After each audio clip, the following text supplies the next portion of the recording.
There's nothing that reminds me that I'm just like not living in the same plane of existence as these people than like the relentless Elon glazing. Every time I hear people talk about him on like these terms, I'm just like, we are not on the same planet, dude.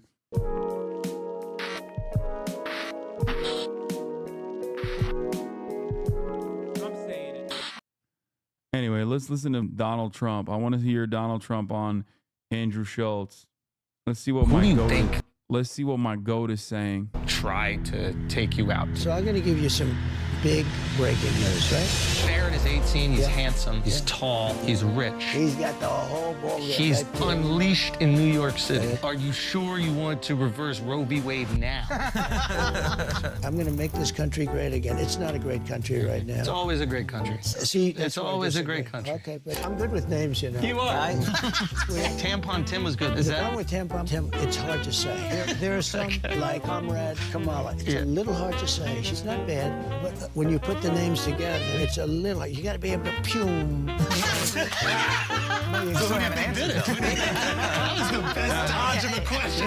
You know what I mean? You almost charmed us out of it. And they know it's a lie. She lied about many things. And hello, everybody. Welcome to Flagrant. And today, this is the first time that we've been able to say this. We are sitting down with Mr. President. Woo. Mr. President, thank you so much for being here. Thank you very much. Thank you, fellas. Thank you, sir. Appreciate it. Yeah, this is awesome. We have a bunch of questions. We're very, very grateful for your time. Okay. I just became a dad. My buddy over there just became a dad, Mark. Yep. That's good. Okay, so here's first question. Great. You have these children that are seemingly well-adjusted, successful, and I think most importantly, they appear to like you. Yeah. Okay. They better. I grew up in the city, and there's a lot of people who had like very wealthy parents, and like the kids kind of resent them. They're almost like waiting for them to like die, and they end up in like rehabs, doing drugs, God knows what. Yeah. How do you raise them in the public eye where they, still become ambitious and successful? So I do have good kids and 5 really wonderful children and different. This is great content. And if you don't recognize this as great content, I don't know what the fuck to tell you. Chat is getting in its own way once again. If you have any issues with this, like this is going to be good. Very different. Yeah, they are so different. But you know what? And it has 2.7 million views in one day. One thing that was in common that I did, I always used to say when I was with them or when they were leaving a room, I would drive them crazy. No drugs, no alcohol, no cigarettes. I would say that. Did you say that to Don Jr.? Yeah, Don's a little wild. He's a wild. Yeah, he does coke. Yeah, he can be a little tough. He told me a funny story. Go ahead. Okay. I talked to a bunch of people. I was trying to, prepare for this interview. Right. He told me a funny story. And he said to me, he goes, once he asked if he could have a couple of his friends over for New Year's. Was it New Year? No, it was July 4th. Right. On top of Trump Tower. Right. And you said yes. He's like, I want 5 friends. You're like, okay, I'm out of town. Go for it. He brings 200 people over to Trump Tower.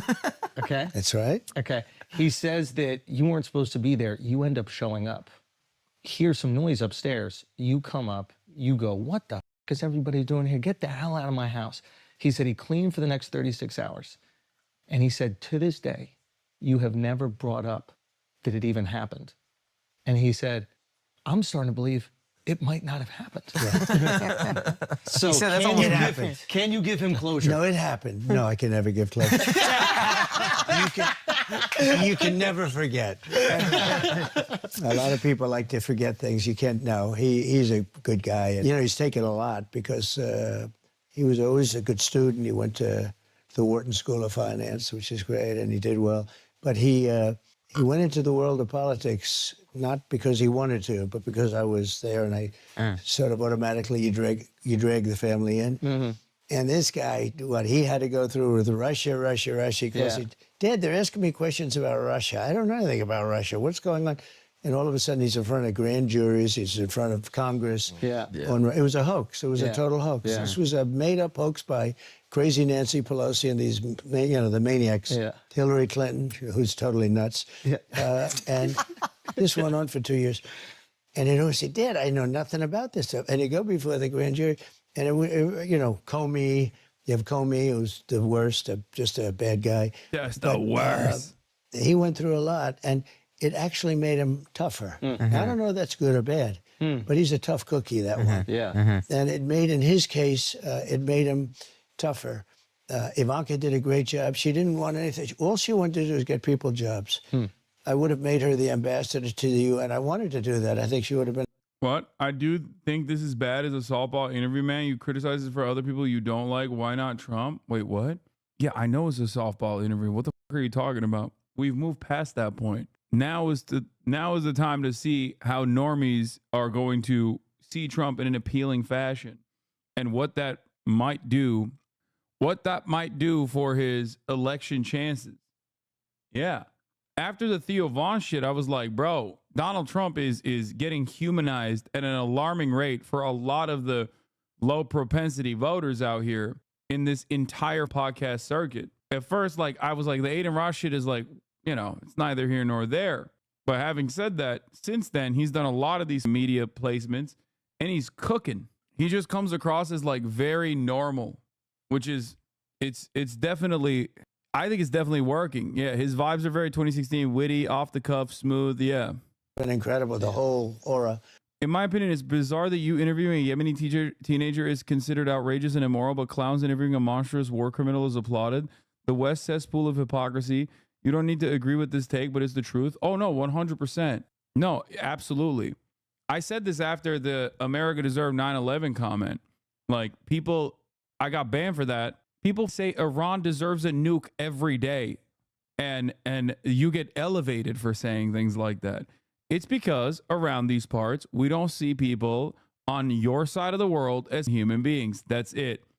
That's it. It's pure Western chauvinism. It is the underpinning of empire. It is the only way to keep up Western imperialism without ever considering the violence that we're dishing out. She would have been great, but she didn't want that. She didn't, and that would have been a very glamorous position. Yeah. She would have been. Did we forget that this man literally just said Haitians are eating cats and dogs? The fuck are we talking about? He sounds normal. He does. He sounds normal here. That's the problem. People forget that he said he's eating cats and dogs. Well, you know how people could remember that if Kamala Harris actually launched a counter messaging campaign against his anti-immigrant screeds. Like, yes, 2 days ago, said immigrants have bad genes that cause them to murder, dog. That was like not even a week ago. He said that. But especially in this day and age, in this media cycle, if one major group is not constantly hammering that point, people are going to forget. People are going to move past it. So take it up with them, not me. What do you want me to do? How much more can I cover Trump's eugenics? People literally forget that there's a 3-minute ad break at the top of the hour here, okay? And I repeat that shit at the top of the hour every hour, and people still forget. And then I tell them, if you no longer want to see those ads, all you need to do is subscribe, which you could do for $6 or for free. People forget that too. People forget that you can get gifted a sub if you're lucky. Here's the 3-minute ad break now. Been great there. Surely in the interest of impartiality towards candidates, you would consider watching Kamala's Howard Stern interview in full after this? Probably not. The less I watch Kamala Harris, the better it is for her chances, at least in this community. The more I watch Donald Trump, the better it is for Kamala Harris's chances in this community. Because when I watch Donald Trump, I'm going to shit on him. When I watch Kamala Harris, it makes me want to fucking kill myself in a video game. All she did is go to see companies and hire people. She wanted, and she hired, I think it was like 10 million people, some incredible amount of people. She'd go to Walmart, she'd go to Exxon, she'd go to these big companies and see if she could get groups of people hired. Yeah. And she loved doing it. It was great. And there was no glamour, there was no anything, but she got people jobs that made her. So how do you instill the ambition in the kids? I think a lot of kids that grow up with wealth, they kind of are lazy and they feel like they have no direction in life. And a lot of times they turn to like drugs and other shit. How do you instill the ambition? Well, you know, I've seen a lot of wealthy families where the kids are mostly don't work out too well.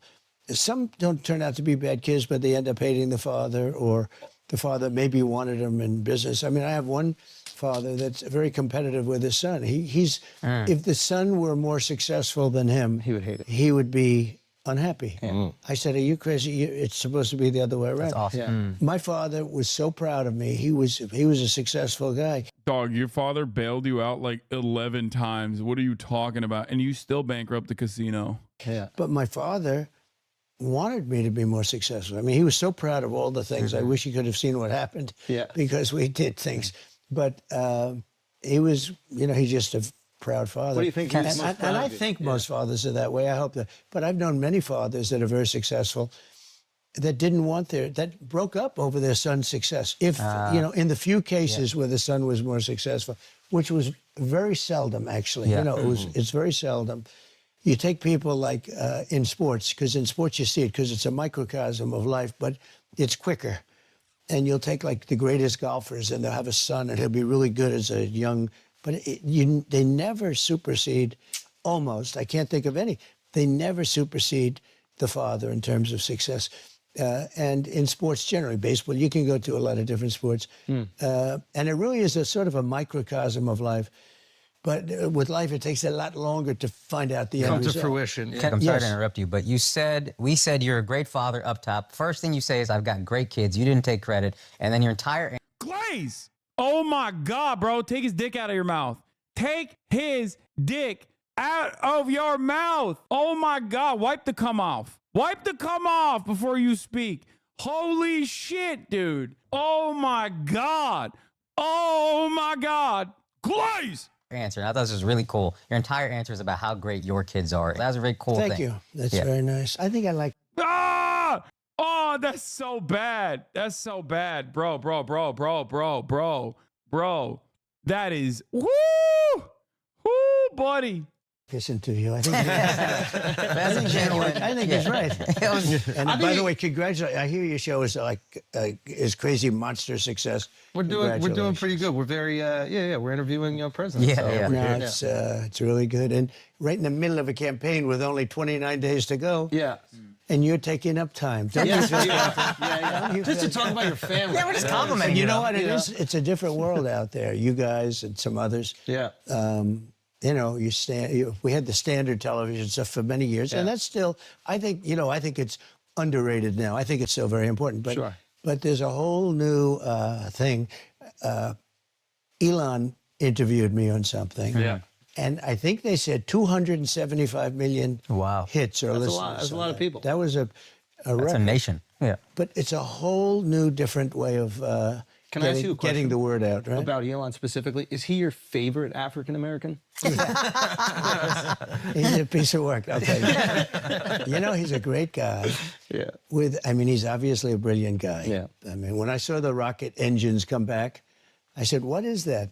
Like a couple of years ago, you've never seen rockets go up and then they crash into the water. Yeah. And I see the engines are coming back and they're landing. It's unbelievable. They're landing. Dude, there's nothing that reminds me that I'm just like not living in the same plane of existence as these people than like the relentless Elon glazing. Every time I hear people talk about him on like these terms, I'm just like, we are not on the same planet, dude. We just straight up are living in alternative realities, I think. I'm in a parallel universe.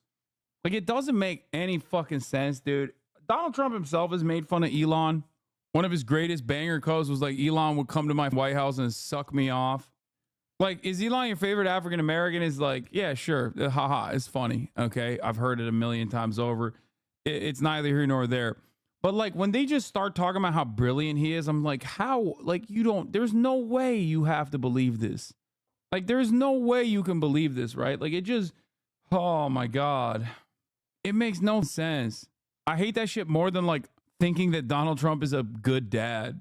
And they land on a raft in the middle of the ocean someplace with a little dot, and they land right on the top of the spot. And my wife can't parallel park. I know. Most people can't. But no, he's great. But he's got a great heart. He was with me, as you know, on the other night. Yeah. And we were honoring a man who got killed at a rally, Corey, firefighter, great guy. And it was a beautiful evening. But Elon went out, and he loved the crowd. He loves the country. Yeah. And he's picked a side. A lot of people don't want to pick a side. I have a lot of people that are big supporters of me. Yeah. But they won't go all out. You know, they can't. They're scared. Quite. There's a cost. Yeah. There's a cost. Yeah. Yeah, totally. Major cost for being a supporter of the guy who was the former president. This is straight up fake victimhood nonsense that right-wingers ran on for so goddamn long, dude. It's the same shit. They did this in like 2016. Oh, we're the silent majority. It's like, bitch, you are not silent. Okay, you should be, and you are not the majority either. Yeah, this is also a good point. Trump admitting that there's a social cost to siding with him is pretty funny. Yeah, it just basically says like, it basically shows that he understands that he is like a repulsive individual in the eyes of many. I guess he sees that. He's a room reader, you know? There is a cost, but there's also a liability. I mean, you know, some people, I respected a lot when this guy was up there doing jumping jacks. You got to vote for Trump. You got to vote. He was jumping high. Yeah. He was jumping high. Looked You quite know, African. when he jumped, he's in good shape.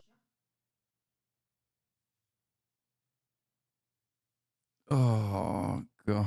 I'm looking at his waist. I'm saying, wait a minute, does he work out or something? But he really, and he had a great time.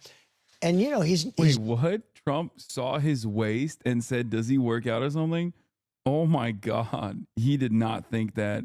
We saw the photos, dog. You can't lie. You look grossed out. He looked utterly repulsive. he's not out that much. He's probably maybe a little. Would you say he's a little recluse? Get out of our country, you Turkish bum. I can hear it now and again. Trump champ. Please do not ban this guy, mods. I love this guy. They're just begging for a chance to be racist, begging. Yeah. Dude, Donald Trump is so intensely disliked. How does it make you feel that your orange baboon of a candidate got almost assassinated twice and it didn't even move the polls remotely? Like, that's how much they despise him. And part of that is because of you, okay? You are the reason. Because Donald Trump aside, because he's like somewhat charismatic and can be funny and human at times, even though he's a charlatan and a psychopath, his supporters, his diehard supporters, are some of the most clueless, delusional, angry, monstrous pieces of shit in every village, town, municipality, state. You know when a Trump supporter is coming, okay? They stink. They got this scent on them. They're just walking around angry all the time. Half the time they're imagining that there's like pedophiles around, even though they're not wrong. There is a pedophile there. It's usually the Trump supporter. Like, it's just gross. Y'all are gross as shit. How does that make you feel? That anger and resentment that you have towards the liberal elites that have ruined your life. Like, you're ruining your life, man. Go take a shower. Take the ugly ass Trump merch off. Take it off your body. Be normal. Stop reading shit on Facebook. Integrate yourself back into normal society, please. Jesus, Lord mercy. Nasty ass living in a parallel universe. It's moments like the Elon Musk jump that remind me that these people are just so brain broken. Like when Elon Musk was jumping up and down and people were posting about him on Twitter, like, he's so sexy. He's so cool. I was like, damn, dude, these people have like deluded themselves so goddamn hard. They've deluded themselves so goddamn hard. They're just like looking at something that you normally with your lizard brain could react to in a certain way. Like everyone sees that and they're like, what? Ew, what are you doing? What are you, a child? Meanwhile, these guys are like, nah, he's sick. I ain't going nowhere, bitch. I ain't going nowhere. Friendly reminder. Damn, Elon Musk has blocked this link from being shown. They're like, yo, Trump. Trump is like, I saw. I was like, damn, do you work out? No, he did not think that at the moment. They're like, yo, Trump. Trump is like, I saw. I was like, damn, do you work out? No, he did not think that at the moment. What a dork, dude. What a loser he is. Reclusive, possibly. Yeah. He's also busy. He's got like 5 different he's very companies. busy and maybe a little reclusive. Yeah. But he had the greatest time. He was saying, look at these people. We had 100,000, more than 100,000 people. Yeah, that's what I saw. It was a record. It was, nobody's ever seen. And it was really, it was a celebration of a life. And it was really it was a MAGA deal. Yeah. And he was a big MAGA person. His family was there. And 2 other people that were very badly hurt were also celebrated. They were very badly hurt. They weren't actually expected to live. Yeah. And they lived. And they had incredible doctors. Some of those country doctors are better than the big doctors that we spend a lot of money on, and they don't do as good. I will tell you right now. I don't want to knock anybody, but those country doctors saved 2 people, because I was told that 3 would... No, think of that. 3 would be in trouble, and 3 were going to... Now, Corey immediately, but the other 2 were so bad that they thought they wouldn't make it. Yeah. And those country doctors, they pulled them together. They did a great job. Okay, so you're going back into this place where, you know, there was this assassination attempt. You can also tell, like, again, his resentment for anyone that doesn't immediately live in New York or Miami, Florida, is so apparent. He's like, those country doctors, you know, they're veterinarians, basically. They're working on animals for the most part. He is such an elitist, dude. They hit you. Headshot. Yeah. You survive. Like, straight up, imagine Kamala Harris saying some shit like that, bro. Oh my God. Oh my God. They would be, they'd be like, wow, Kamala Harris, bi-coastal elitist, talking about how country doctors can't. There'd be like a Republican TikTok campaign of like every anti-vaxxer nurse across the planet, every anti-vaxxer nurse across the continental United States doing TikTok dances being like, country girls make do, country doctors make do. Yeah. It was not a good feeling. Yeah. Yeah. Are you scared? Better, by the way. No, I'm not scared. You know, I have an attitude. It's interesting. It's sort of, it is what it is. Does that make any sense to you guys? You know, you do what you have to do. I felt it was important to go back. A lot of people, I guess, agreed with me because it was over 100. I think they said 108,000 people in the end. That's a lot of people. Super Bowl. And I had no guitar.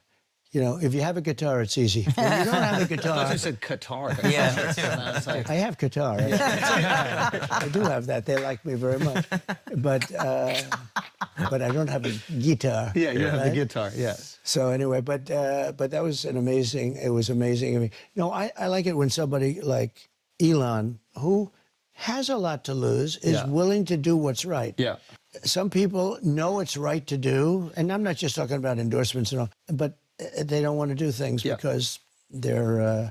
they don't want it to cost them opportunities the word in is the future. they want to be politically correct. And actually they're doing a bad thing, I think, for themselves and for a lot of people they may represent. Okay, opening line when you walk out there. Right. I mean, I was wondering what you were going to say. And as a comedian, you can seize the moment. Yeah. And I think he was a hell of a comedian, by the way. I appreciate That's that. what the word is. That would So I hear you. I don't watch. I hear, I see the video, and you go up there and you go, as I was saying. Right. Crowd goes berserk or what? They went, I would say, crazy. Yeah. And I wasn't Biggest sure. pop you've so- experienced? Yeah, I'll tell you how, you have this as a comedian or even not as a comedian, just when you make a speech or you make some very serious statement. Yeah. So we're at a very serious and somber thing Event, because we're celebrating a life that is no longer with us. And I wasn't sure whether or not that thing, I had it in my mind for a long time. Once I said I'm going back, which I wanted to go back immediately, I wanted to actually finish my speech, okay? When I got up, I said, let me finish my speech. But I'm surrounded by like 8 very No, you didn't. You said, where are my shoes? I need my shoes. large, strong Yeah. men and a very wonderful woman. You saw that. Yeah. But I'm surrounded by guys. They said, sir, no way, go. And I have blood pouring down, but I really wanted to finish my speech. I said, I think I had like 50,000. I had a lot of people there. Yeah. And, when I went down, it was sort of like embarrassed. I said, I went down in front of all these people. That was my first thing. I don't want to be embarrassed. You were embarrassed that you went down after being shot in the head? Well, you weren't exactly sure what the hell was happening at first, Yeah. But also, you came back up with the fist raise. That's one of the hardest pictures. But I was also, Did you hear them? Glaze. Oh my God. Oh my God, bro. Jesus Christ. Every time this man speaks, oh my God. It was one of the hardest pictures, bro. It was one of the hardest pictures, bro. I swear. God damn. How is he outflanking Andrew on this? That's his specialty. That's crazy that, you go on Flagrant and you are outflanking Andrew Schulz on glazing the guest, no matter who it is. That's crazy. Say he's down, or were you just so like? when I got hit, I assume that it's funny. Is it? When I was down there, it is sort of strange. I guess now it's a little bit, we can smile a little bit, but not really, because the 3 guys, 1 killed, two very badly. Yeah. But when I went down, I had total realization. It wasn't a surreal. You know, they talked about a surreal. That could be a surreal experience, like when something happens, some traumatic thing happens. People they lose focus. They have no idea where they are. I've heard many people where that happens. Something. Okay, My son Don told me, actually. I'm bored of the assassination story. It didn't happen. It's not real. It's AI image. Everybody knows it. All right, move on. Great shooter. So is Eric. They're great shooters. They're like better than Scratch. Okay, if you use yeah. And they say it's amazing because it was 130 yards. To me, that sounds like far away, but it's not. For shooting, it's not. He said that would be like sinking a 1-foot putt for just a decent shooter. Wow. And I don't know if you guys are shooters, but they said if you're a shooter, it's almost impossible to miss. It's that close. It's really considered that close. I mean, 300, 400, 500 yards is very doable, but this is supposed to be very close. And so he said, I think Don became more religious, actually. You want to know if it had a yeah, okay, dude. Sure, bud. big impact. He said it's impossible. The doctor, actually, when I got to the hospital, they were fantastic, Butler Hospital. I get there, and the doctor greeted me, and he looked at me and looked it over. He said, "You are the luckiest man I've ever met." Wow. He said, "You should immediately go out and buy a lotto ticket." Can you imagine? He's telling me to buy a lotto ticket. There's blood all over the place. Yeah. And he said, I've been doing this for 25 years. He said, "I've never seen a thing like this." Wow. Because it's just whacked it, but it was something that was, relatively not so bad compared to what could have happened. So I feel very lucky. It was an amazing experience, a horrible experience in most ways. In some ways, it was beautiful because I was somehow, I hopefully, Corey's protected too, who's the firefighter, and he's in a good place, maybe a better place than we're in here, because this world is a little bit on the tough side. But it was an amazing experience. Do you feel like a increase in your spirituality after something like this? Well, maybe, especially when I'm hearing from people that do shoot and are good at it, that it was almost impossible to miss from, like a 1-foot putt. You start to very believe. hard. You got to miss it. That's a bad putt, right? Yeah. He equated it to a 1-foot putt. When they say that, I say, wow, that's so, you're saying, they said a bad shooter would hit you from that distance 100% of the time. Wow. That's pretty bad. Yeah. And here I am. We're doing this wonderful interview with 4 geniuses that are hot as pistols, right? Look at hair on this guy. Yeah. Likewise, sir. Pretty good stuff you got there. So anyway, but here we are. Who do you think tried to take you out? So I'm going to give you some big breaking news, right? Love that. Because I know the kind of show and it's entertainment, but it's also very serious. I mean, I get the whole picture. And you know what? If it was just funny stuff, you wouldn't have the success you've got, to be honest with you, right? Yeah. It's nice to intersperse it, but I'll give you something. So, first of all, I have great respect for the Secret Service. And the guys that were with me, I went down and I did a good job going down because those bullets were winging over my head. If I would have been up for another couple of seconds, I also wouldn't have been here. But I didn't consider that as lucky as turning to the right at that it was like 1/16 of a second was the only time that I was safe, essentially. Right. If I would have gone a little further, I would have been hit. If I would have gone not as far, I would have been hit. I mean, I had like this little tiny moment. And the amazing thing is the sign is always on my left and it's always at the end. Oh my God. Oh my God. Who does Trump think tried to get him? Okay, that's a good question. And I only use it because you have this shooter and you have the alpha. So you have this shooter and you have another shooter, right? So this shooter had 3 or so cell phones. The FBI. You know what's really funny? Under normal circumstances, the primary victim is probably one of the more knowledgeable people that you can go to ask about like additional information that you might not have been privy to. But Donald Trump is such a serial liar that immediately when he starts talking about like the shooter or what their background is, I immediately am like, there's no way what he's saying is truthful. Like, I just caught myself. As soon as he started talking about the cell phones or whatever, I was like, oh, he's going to lie. I don't even know if he's actually lying here, but I'm so used to him just like lying about every basic fact about every single thing that immediately I'm like, oh, he's probably going to lie here. It's a funny situation. Guy's never gotten them opened. Wow. The other shooter, 3 apps, they call them. And I believe they were foreign-based apps, from what I understand. What, probably Telegram. Yeah, he was in Ukraine. Oh, wow. They haven't opened them, and they're foreign-based. And, you know, you hear all about Iran, because I was rough with Iran, but I want to see Iran do great. I want to see Iran do great. Yeah. But I want to stop all the killing and all this. And I was rough on Iran, and they supposedly have a hit on me. In fact, I think it takes great courage for you people to be interviewing me, because it could be now, you know. Yeah. Well, we didn't know that before we got in here. No, if you would have known that, you might not have done this. Yeah, exactly. Secret Service. In fact, this is a good way of me getting the interview to be shorter. All of a sudden, he's going to say, you know, okay, that's it. Thank you very much, ladies and gentlemen. Go see my daughter. Anyway, they have 3 apps, and foreign-based, 2 of them, maybe 3 of them are foreign-based. They haven't opened them yet. Why wouldn't you open them when you hear about Iran or when you hear about, you know, foreign? Then the other one had 6 cell phones, and they haven't opened. Now, you know, it's very hard to open a cell phone. Only Apple can do it in theory, unless you have somebody. But they had no problem getting the J6 people's cell phones open. They opened their cell phones very quickly. You know, we have 2 countries in a way. What's happening here is very bad. It's very dangerous.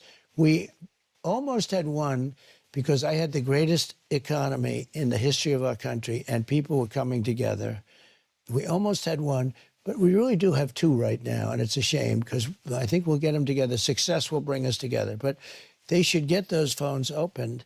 And, you know, when there's an assassination attempt on a former president who's now, I'm proud to say, leading in all the polls against the Democrat, I don't know which one is running. You know, you don't know what the hell's going on. I'm the only one that had to run against 2. I run against 2 Democrats, but this is a first. We create a lot of firsts. Usually you run against somebody. Here I run. I had the debate. I was way up on him. Yeah. And then they say, oh, let's put... This is like with Dana White, a fighter. So you're fighting, and the one guy's getting killed, and they say, oh, that's okay. Let's put in another fighter to finish it off, okay? And you're fighting. You say, hey, wait a minute. I have a brand new fighter in here. WWE. I spent $150 million on beating Biden, and then all of a sudden I hear that they're going to overthrow him. It was a coup. I mean, it really was. But I would like them to open up these apps and find out what's in there. And so he had six cell phones. Who has 6 cell phones? Having 6 cell phones is weird. I have cell phones. If I ever have 2, it's like a lot. Yeah. He had 6 cell phones. Why does he have them? And why haven't they opened up those cell phones? So if you had to and guess. it's different. You know, if you're a drug dealer, I think it's terrible in many ways, but I guess from another standpoint, Apple, the primary group, people buy those phones because they will never open them for any reason. But they got them open on J6. You know, they opened up their phones, but they don't open. And this is big stuff. This is an assassination attempt, and it could involve other countries. There was that San Bernardino shooter that they hacked. The FBI was able to hack into the phone. Apple didn't give it up, but they were able to There are hack in. some people in the world, very few, that have an ability to sometimes be able to hack in. Got it. Very rarely, actually. Yeah. It's an amazing thing when you think that with all the genius, you almost can't do it. But Apple has a key, and the key is open. I mean, they can do it immediately. Yeah. But they don't do it, and they don't do it, and that's one of the reasons that, like, I hate to say it, drug lords feel very confident that they'll never be exposed, and they use their cell phones, their Apple phones, and maybe it's that way with other companies. I don't know. They have Samsung, they have other companies, but it's very hard. Apple's very strong on that. But when it comes to the assassination of a president, leading candidate, former president, all that, I think the rules have to go out, and they have to open those things, and they have to find out. And in terms of national security, some people would say you have to either punish Apple or you have to get somebody that can do it. But in terms of national security, so the one guy has 6 phones, lots of messages to people. Who are those people he's calling when he's hiding behind a bush? So if you had to guess, I'm sure obviously you've thought about this a lot. It's an assassination attempt. If you had to guess, who do you think is responsible? These are great questions. What the hell? Okay, reverse glaze. Okay, he got what he wanted. Trump is so good at making you feel important. He's so good at, like, on these interviews, like, you understand, he is a glad handler. No, it's not No, 100%, dude. He always does this shit. Dude. He is a con man through and through. This is con man behavior, okay? He is a narcissistic con man, and he is so good after years and years of wheeling and dealing. He's so bad at business, but he's very good at just like, oh, these questions, they're so good. He did this with like Theo Vaughn too. You know? Yeah, what are we talking about? He conned a nation, dude. That's peak, okay? And he still continues to do so. I'm sorry. If you think that he is not a successful con man, I don't know what to tell you. He literally conned like tens of millions of Americans into thinking that he gives a single solitary shit about them when it is so obvious he does not, okay? And he's not like a particularly smart individual either. Yeah. I don't get these questions from the fake news. Yeah. Rosie O'Donnell's not asking Like this. Deface the Nation. They have the woman on Brennan. She's on Deface the Nation. She was terrible with the way she handled J.D. Vance, who did a great job the other night. He did do a great job. But I don't get questions like that. Did you ever hear of the show? Deface, ladies and gentlemen, it's Donald Trump on Deface the Nation. It's called Face the Nation. They hate me. Yeah, he loves his little jokes. It's called Deface. It's called Face the Nation. But you see what I did there? I call it Deface the Nation. Oh, he loves God, his little jokes, man. Explaining his joke. They spend millions of dollars. They would name a show that? Oh God. Oh, gross. That's gross. Glaze! You did not think it's that funny. God damn. Have some self-respect, dude. You got some cummies in that mustache. Wipe it off, Andrew.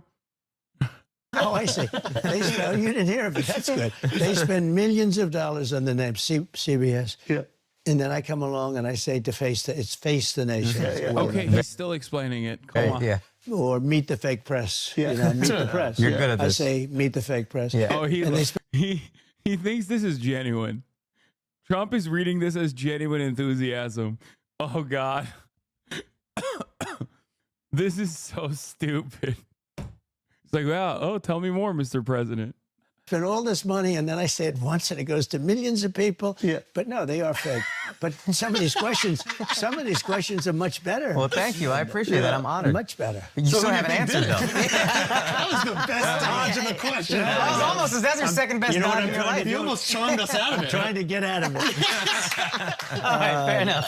Well, look, if you look at assassinations or attempts, first of all, you realize I'm in a very dangerous business. Yeah. Okay? Yeah. Because 1/10, think of this, 1/10 of 1% of auto races die. Yep. Bull riders, I think that's pretty dangerous, right? Yeah, I don't know much about it, but I think I wouldn't want to be on one of those suckers. No. Yeah. I see them flying off and the hoof is like an inch from the eye, and when it hits the eye, you're gone, Game right? over. Yeah. And they are very, well, it's about the same. 1/10 of 1%. Yeah. They're laughing at him, not with him. He's reading it as they're laughing with him. But the real reason why they're laughing is because they're laughing thinking about their bank accounts, okay? They're like, oh my God, we got a softball interview with Donald Trump. We are going to do such insane numbers, okay? Which they did. 2 million views in a matter of a 24-hour time frame. It's pretty good. And other things. It's never much more than that. That's sort of maxed out, I think. Yeah. Race car drivers, bull riders, I think that's pretty much tough. Yeah. UFC fighters, it's none. I don't think anyone's ever actually... Not in UFC. In MMA or boxing, Maybe. unfortunately, It must there was be. those tragic events. Yeah. Amazingly, boxers die a lot. But UFC, Dana tells me it's a safe sport. I say, to me, it's much rougher. But, you know, it's pretty amazing. They've never, in UFC, they've never lost. And they run a great operation. They've never, nobody's died. But with presidents, it's like a substantial percentage. Way higher than we realize. When you look at Lincoln and Kennedy and this and that. I mean, attempts, you go Reagan. through McKinley. Yep. Garfield. You look at a lot of people. I'm in a very dangerous business. profession. Yeah.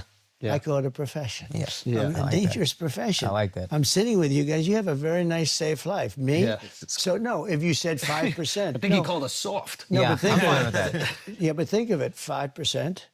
Yeah. That's a lot. That's high. That's a lot. And I think even the attempts is something like Attempts? 25%. Yeah. Of attempts presidents have is had getting attempt. into really crazy. numbers. So people don't think of that. You know, you run and you see, and then you win, and you're down Pennsylvania. You're looking at everything. So you're in a That's the danger dangerous stuff. profession. Yeah. And so it's one of those things. I was saying before, though, that, you know, I do a thing called a weave. And there are those that are fair that say, this guy is so genius. And then others would say, oh, he rambled. I don't ramble. If I start a story, what you do is you weave things and you do it. You have to have certain things. You need an extraordinary memory because you have to come back to where you started. Yes. You always, a weave is only good They if don't you give you come credit back. for that. Yeah, it's true. That you could go all the way over here and then I get can back. go so far here or there, and I can come back to exactly where I started. Now, someday when you don't come back to where you started, You're Biden. then you say, no, but the weave is the way. When you're telling, like a story, I was telling a story at a rally the other day in front of thousands of people, and I started off, and then You were weaving them up. something in the story, bro. I actually mentioned Air Force One. It was Air Force One was there, so I mentioned Air Force One, and then I said how I got $1.6 billion off the price of Air Force One. So, but then you have to come back to the story. Where was Air Force One taking you? As I So was anyway, I do a weave. I call it the weave. And some people think it's so genius, but the bad people, what they say is, you know, he was rambling. Yeah. It's not a ramble. There's no rambling. This is a with it. weave. This is a weave. I call it the weave. Good name. I'm not sure. That's another name. We had fake news. Yeah, We came yeah. up with lots of names. Yeah. But the weave is, I my think we little should make the name. weave a part of that Yeah. stable. Yeah, you really weaved your way to answering my question twice. That's brilliant. So I don't even want to know the answer anymore. Yeah, I'm gonna keep weaving. I lost interest. We'll weave back. Let's weave back to his question. Because this is where it started. So we'll I'm not gonna lie. I don't even think he's dodging the question expertly. I think that's just how his brain works. I don't even think he's like demonstrating expertise. I think he's just a rambler. Dude, no, you just can't comprehend the weave. Dude, listen. I am reminded of the time when Trump did a Michigan rally, which was supposed to be a town hall with Sarah Huckabee Sanders, and a UAW worker came on stage. This was a couple weeks ago.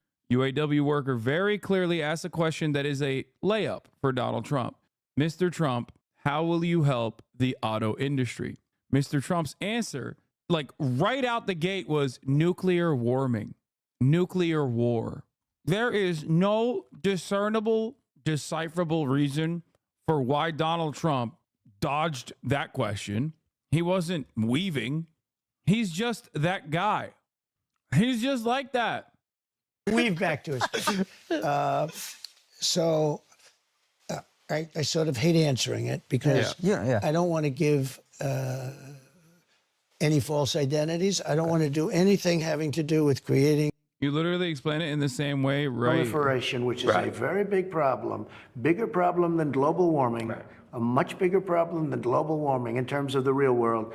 That would be a great thing. Just insane how his mind works. Of justice. And you know exactly your how his father, mind the works devil. because there's zero filter. And when I say zero filter, I don't mean like Trump is a truth teller, like he's unfiltered. I mean literally he does not process what is coming out. Like words, it's like a word cloud. Donald Trump is literally like a word cloud machine.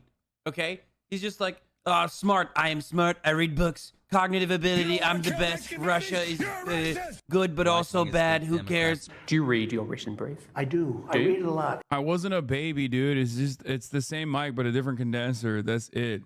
God damn. Shut up, chat. Something that isn't there. You would look at Iran. Iran has an open threat out for me, and that's bad. And Biden, if he were a real president, if he were Back when my boy was broke, now we up. Yep. all the way up. The kind of guy he should be, Yeah. should say, if anybody shoots a former president who's now the leading candidate, Valid. even though he's leading against Democrats, we will bomb that country into oblivion. And it would stop. And that's been said before with some people. You know, there have been people, I won't go into it, but there have been people that have been threatened in another party even. In the same party, it makes sense and probably happens pretty quickly. But in another party, you know, it's hard for them to cross the to line. want to protect me. Yeah. But it shouldn't be hard. Other people have protected other people.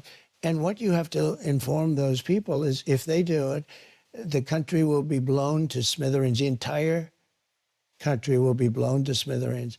And those threats go away because that's a really bad threat for a country. Forget about me. I'm an individual.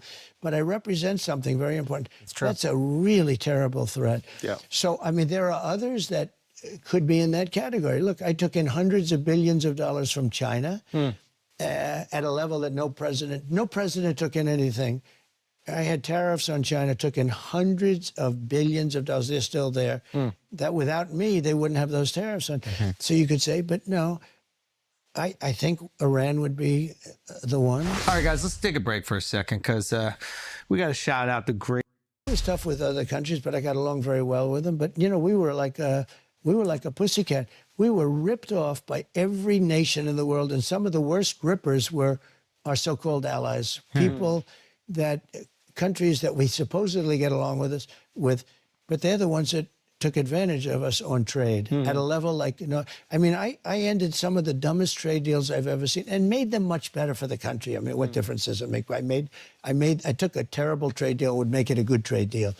But like Japan, I redid the trade deal. South Korea, I did the trade deal. The deals.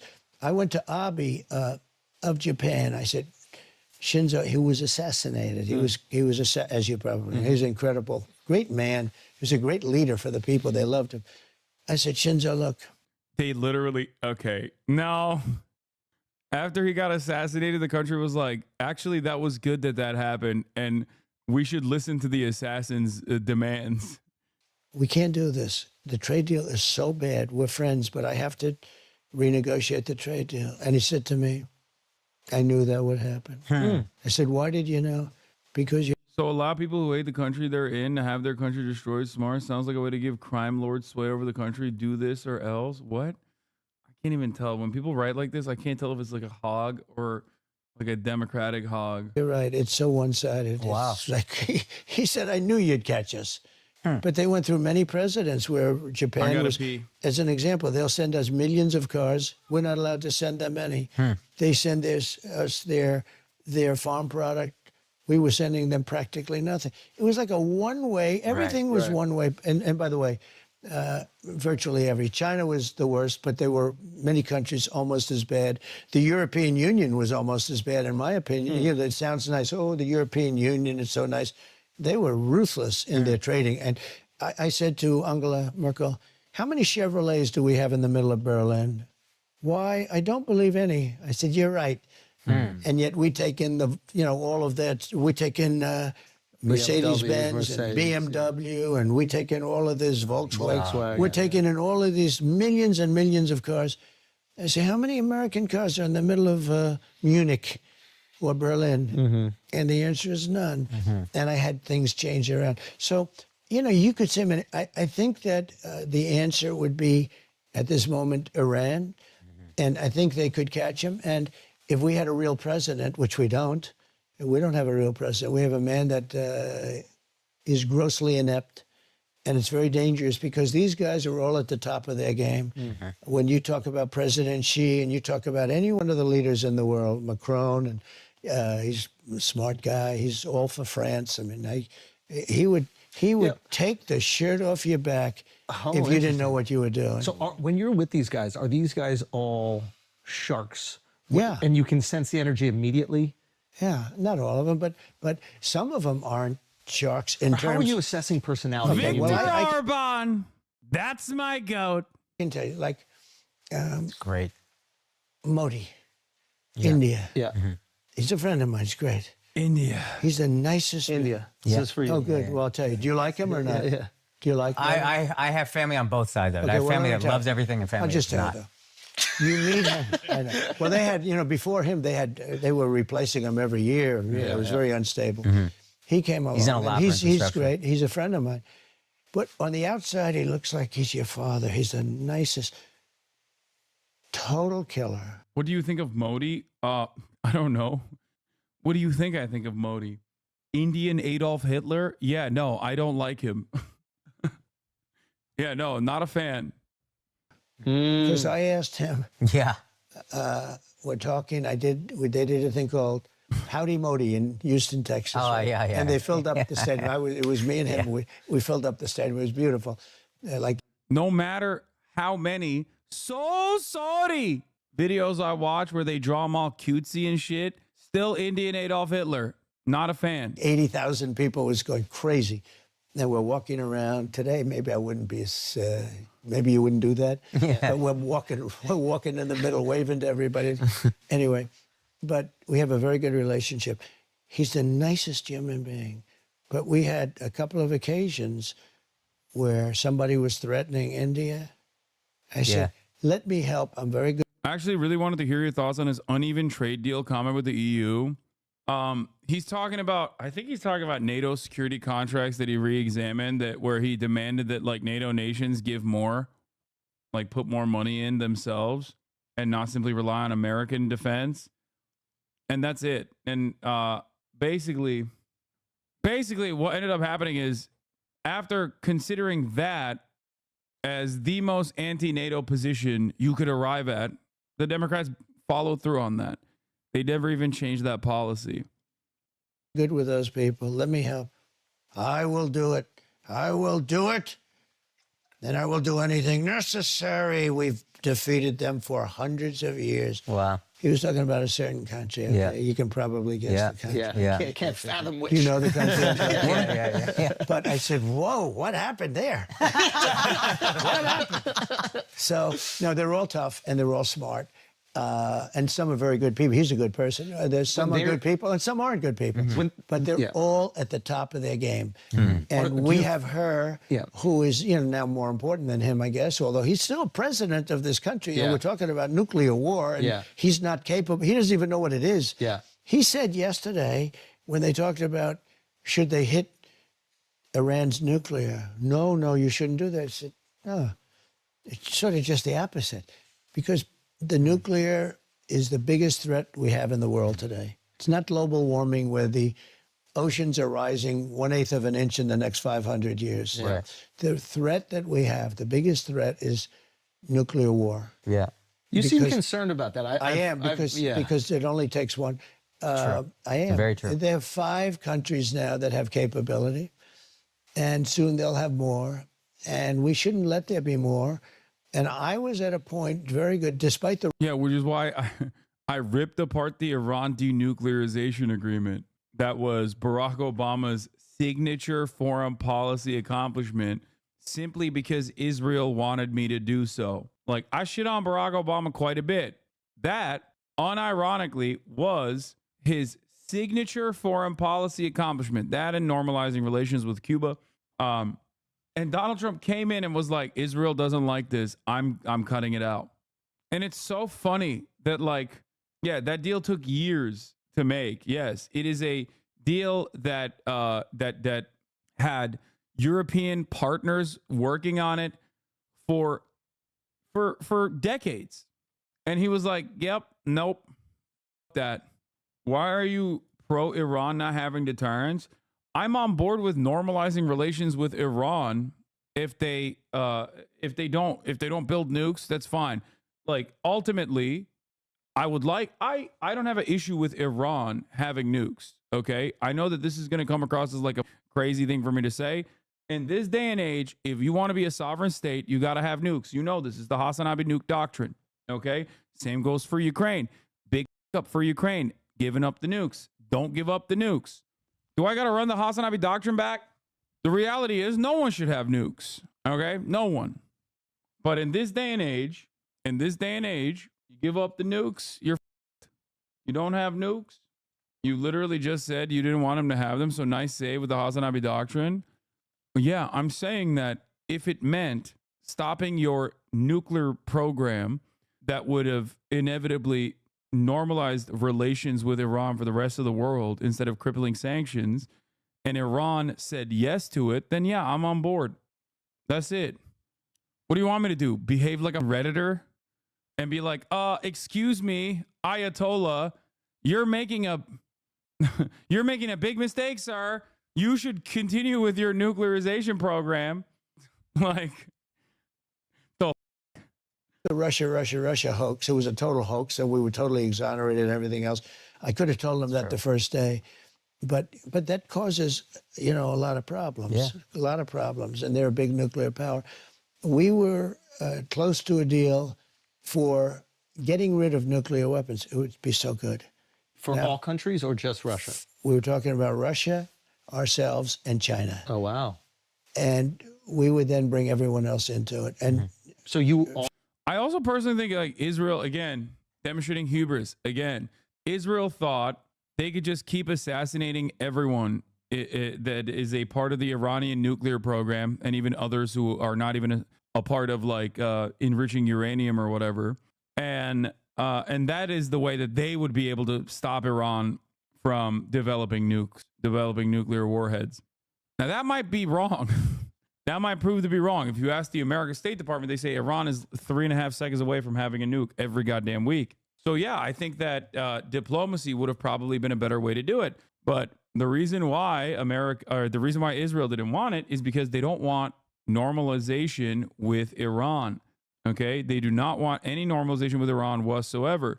And that is precisely the reason why they told Barack Obama, shut the fuck up, what are you doing? That's why Benjamin Netanyahu came and spoke in front of the U.S. Congress when Barack Obama facilitated the Iran denuclearization agreement. Strongly. You all would get rid of your nuclear capabilities. Denuclearize, yes. We were going to get rid Totally of denuclearized. nuclear because it's too powerful. It's too much. Yeah. My uncle, Dr. John Trump, was the... Country doctor. Yeah. Dr. John Trump. Well, he was a nuclear doctor, actually. He was at MIT. He's the longest-serving professor at MIT. He passed away, great guy. He was a brilliant guy, a brilliant scientist. And he used to tell me, he said, a long time ago, he'd say, Donald, someday it's very dangerous. Somebody will be able to carry a small briefcase into a building in New York and blow up the entire city. Oh, wow. I said, you gotta be kidding me, Uncle John. That will never happen. He was like a really brilliant guy. He was there for, I think, 41 years. He's the longest-serving professor in the history of MIT. Oh, wow. So when I understand physics and when I understand things well, they say, how come there's good genetics. I'm a believer. Are you guys believers in that? Were your parents funny? Were they comedians? Yeah, my mom's... Oh my God, he's going to do this is my favorite Trump take. This is one of my favorite rare Trump takes, okay? He's gearing up for it. He's going to say, because his uncle is so brilliant, he's also brilliant. But he doesn't want to say it directly. So he's just being like, oh, you're funny, right? Your parents are funny. That's me and my uncle. Osmosis. It's in the genetics. It's in the genes. Side was is Scottish. And, Fellow Scottish, yeah. Oh. Scottish women tend to be pretty, my mom... Yeah. I was going to ask you about that, yeah. And she was great. Is that where you get your humor Yeah, from? well, I'll tell you what. England at the time, they fought them for 1,000 years trying to get them undertow. They England, as they call it. couldn't do it. Couldn't do it. They're very tough. That reminds me of my mother, come to think of it. Now, my mother was... It's so funny to make the Scottish come out to be like Irish. Like, no disrespect to the Scots that despise England, but like, historically speaking, I don't think that the Scottish behaved in a similar fashion to the Irish. Yeah. I feel like they were more willing participants of the process. Then what is Braveheart? It might surprise you to learn that Dr. John Trump is not the longest tenured professor at MIT. Did you know Scots are overrepresented in both the Royal Army and the police force? Wow. I'm shocked. I had no idea. My mother was great. She was Stornoway. Yeah. The Hebrides, right? That's really serious Scottish. Yeah. But she was great. But it is true when you see Braveheart, that was one of many times, you know, for hundreds Did you of watch that years. with your mom? To be fair to the Scottish, the pathway was a little bit easier. Like, when you have the worst parasitic force, the worst historic parasitic force at the time, right there on top of you, you know, it's going to be difficult to resist for extended periods of time. That's, you know, that is, I think, the most significant aspect of the difference between the Scottish domination, like the colonial domination of Scotland versus Ireland. By any chance? No, I didn't. I didn't get to. I'll tell you, I saw Braveheart. I think Mel Gibson is a very good guy. I've met him. Oh, they are. They literally. Oh, dude. Chat will be like, Trump is such a dumbass, and then Trump is just repeating Chat's exact same talking points earlier. Scotland, Mel Gibson, he's a great guy. I love Braveheart. Braveheart, I'm brave like him. A number of times, good guy. But I'll tell you, that was super Mel Gibson in his prime. Oh, yeah. So, yeah. and I was on a plane, and there was absolutely nothing to do. It was one of these planes that you couldn't make calls, you couldn't do, and they had tapes. That's all planes for us. And they showed me they showed me, sir, we have 20 tapes. And I looked at the tapes, and they were all, and this was like 20 years after it was made. This was probably 6 years ago. I never saw Braveheart. Okay. And they showed me a tape. I said, all right, let's put that one on. And within about 4 minutes, I said, this may be the greatest movie I've ever seen. Incredible. It's incredible. Within 4 minutes. No, I'm a Braveheart fan. But you've seen it. Oh, Yeah, dude. yeah. I saw it with my mom. I She mean, was how emotional good. for like a week. I wish I saw it with my mother. But it was good. Was that your Braveheart moment, like after getting shot when you stood up? No. No, never You take don't my think freedom. of that in those moments. You do what you do. Yeah, thank God you weren't thinking about Mel Gibson. No, but he's good. But he was when he in prime time, he was great. unbelievable. I mean, at What a run. that, you know, his look, his way, you couldn't have had a better guy playing it. But that was a great movie. So, but it is true, England and you know, Scotland fought at for the years. time, for 1,000 years. I mean, they'd have the battles with thousands or once at thousands, and they run at each other. Tell me that. I You mean, think that takes guts? They run at each other, I think so. knowing they're going to pretty much die, right? The Roman army built walls to keep out the Scottish when they were up in England. Yeah. They were afraid of the Scottish. Yeah. They were afraid. The Scottish people, they're tough people. They're good people. Actually, they're very great people, but they're good fighters. But your mom was funny. She was funny, yes. That's what I hear. I She hear she she was. had a great sense of humor, and my father loved my mother. You know, they were married for... Polar opposites, though? Yeah, my father was German, Serious. but good. He was a tough guy, but he had a good heart.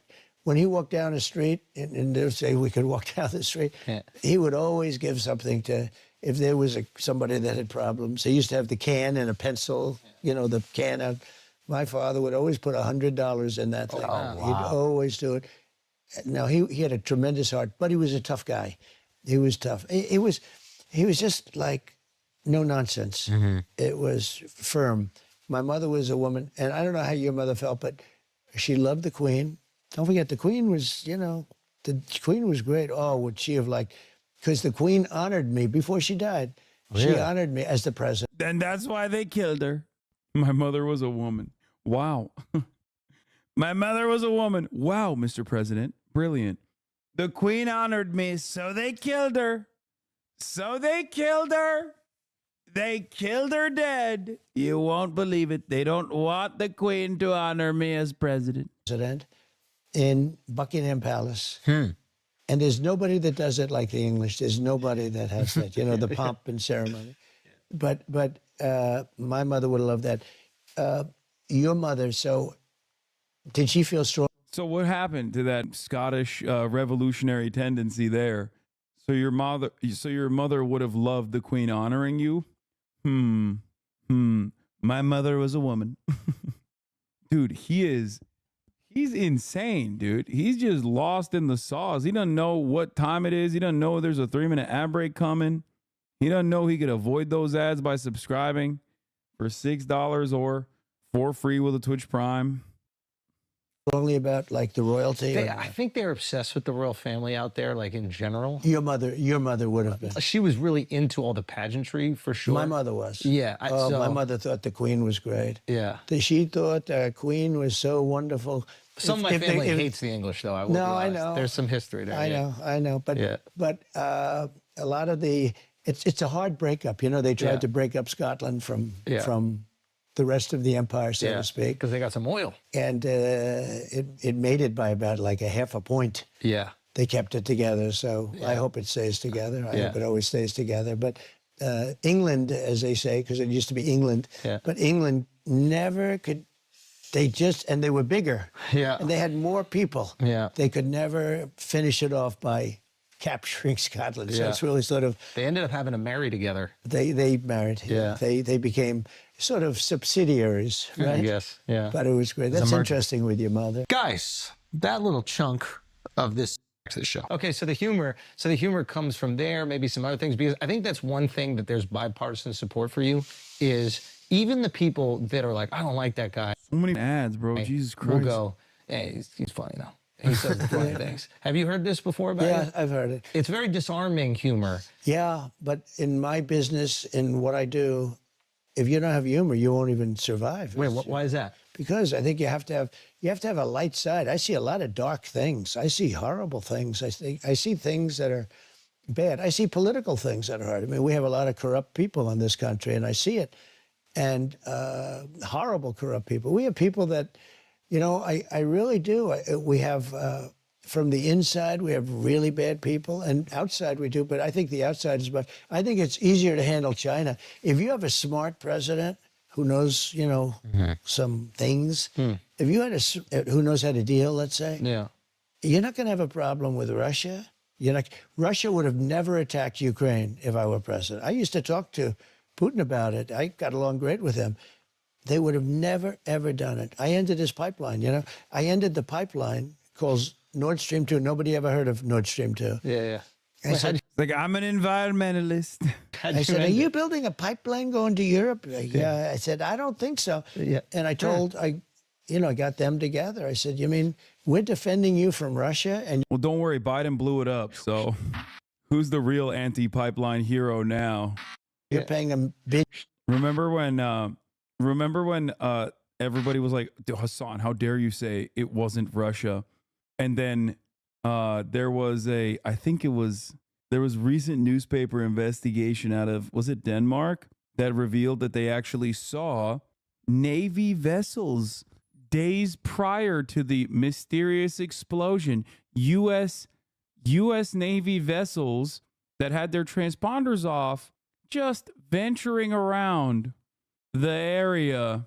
Must be weird. It was also weird because, like, it was also simply weird to me that everyone that investigated the matter just kind of told everybody shut the f- up about this, you know?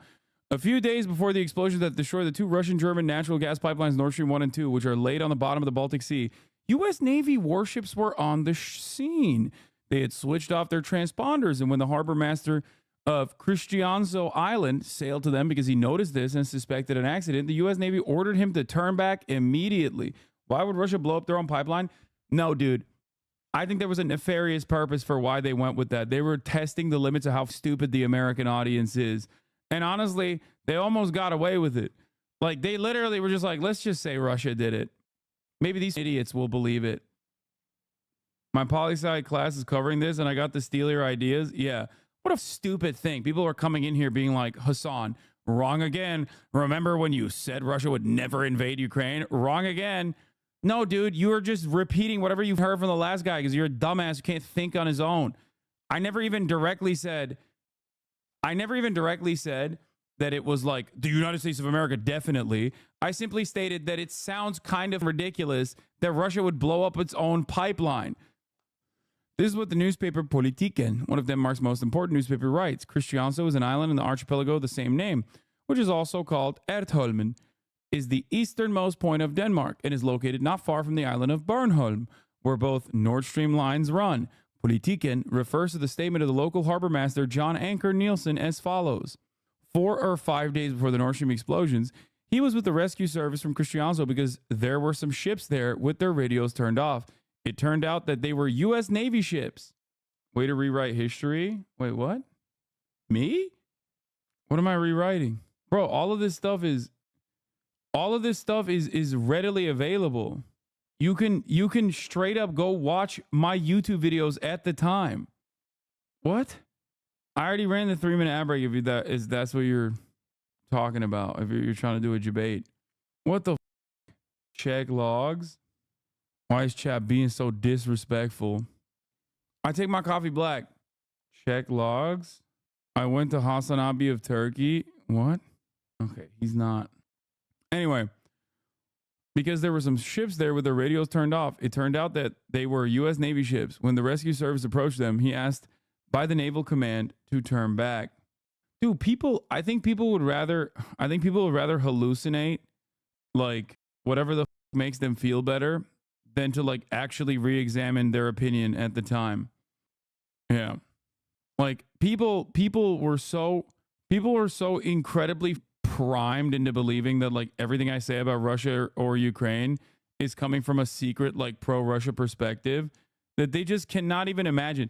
Like, dog, when I am on the side of a group, even if the group is considered a terrorism group, okay? I'm on the side of Palestinians.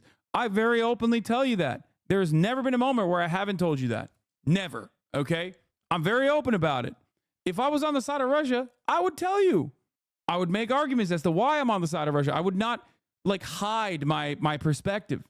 This is the thing that I would never understand about my naysayers, about these people that like try to ascribe some secret reasoning. No, I'm stubborn. I'm brash. I'm a loudmouth to a fault. Okay? That's it.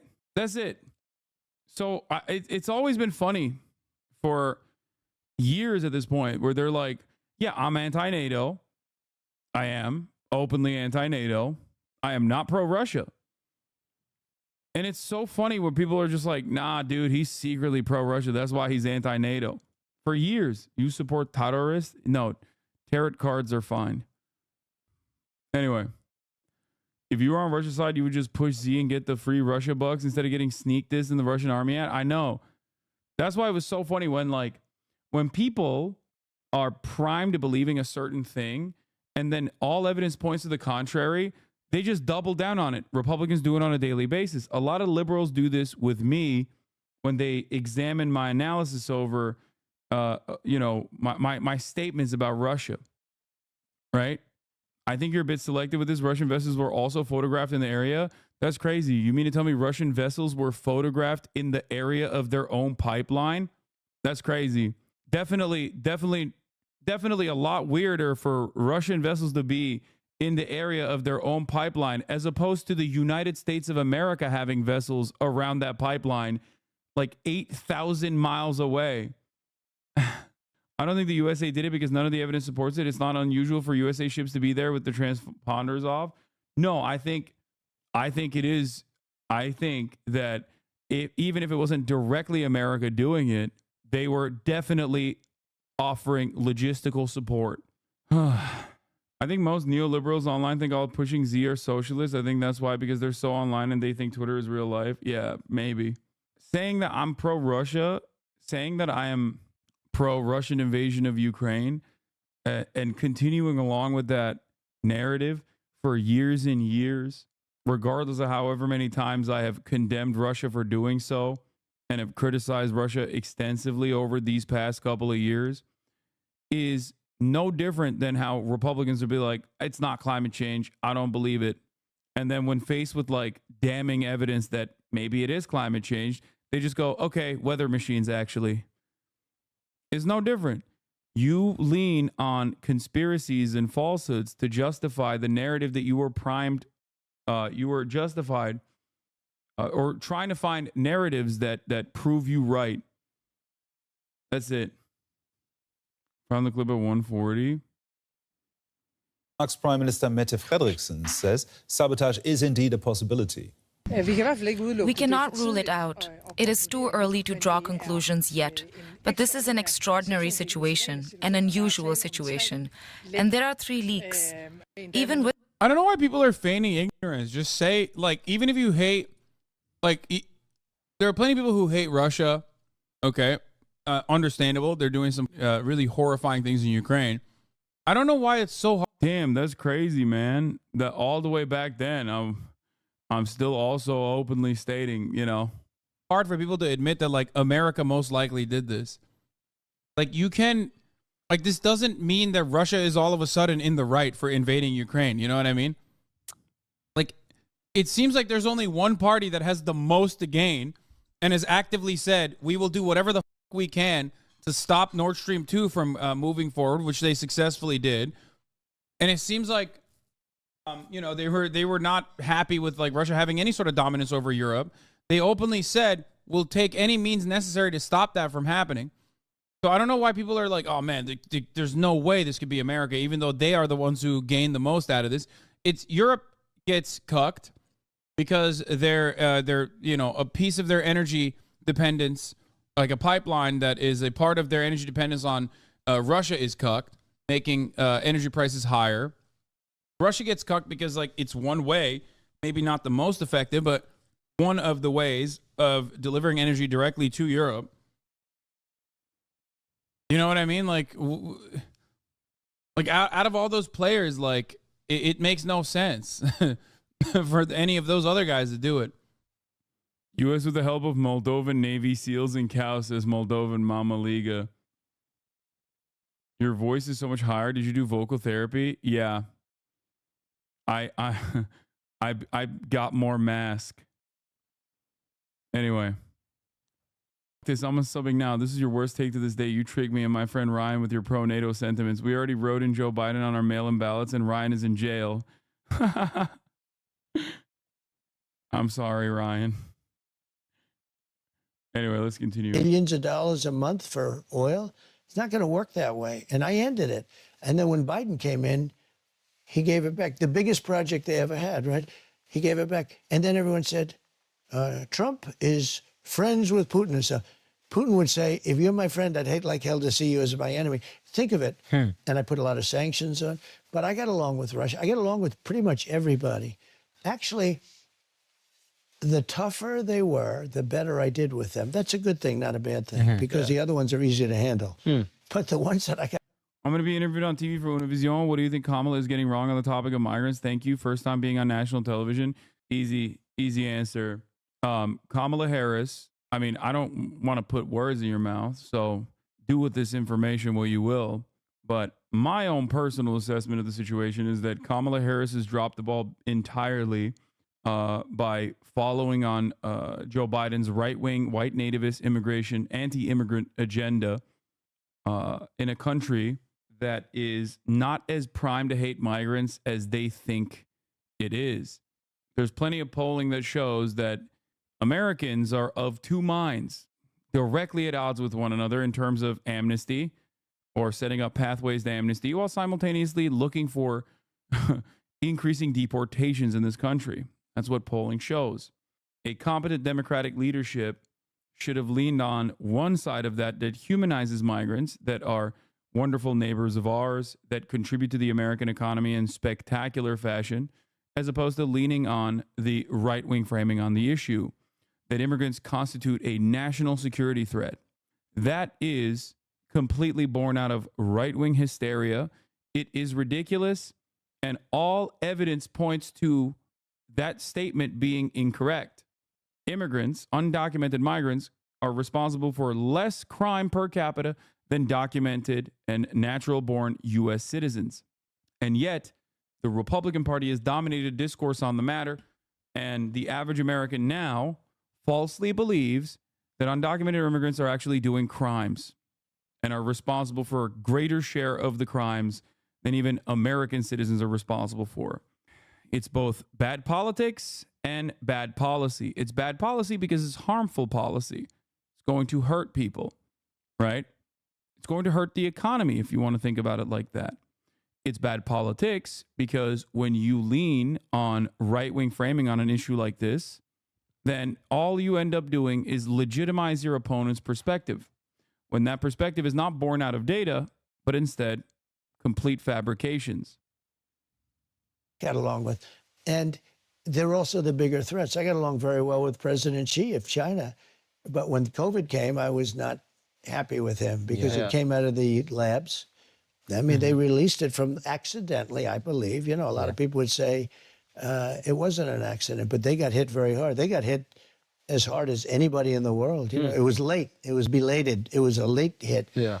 But when COVID came, Where are you getting the figures for crime data for foreigners/immigrants versus citizens? It's called this woke website, Communist Babies. What's a good thing for P?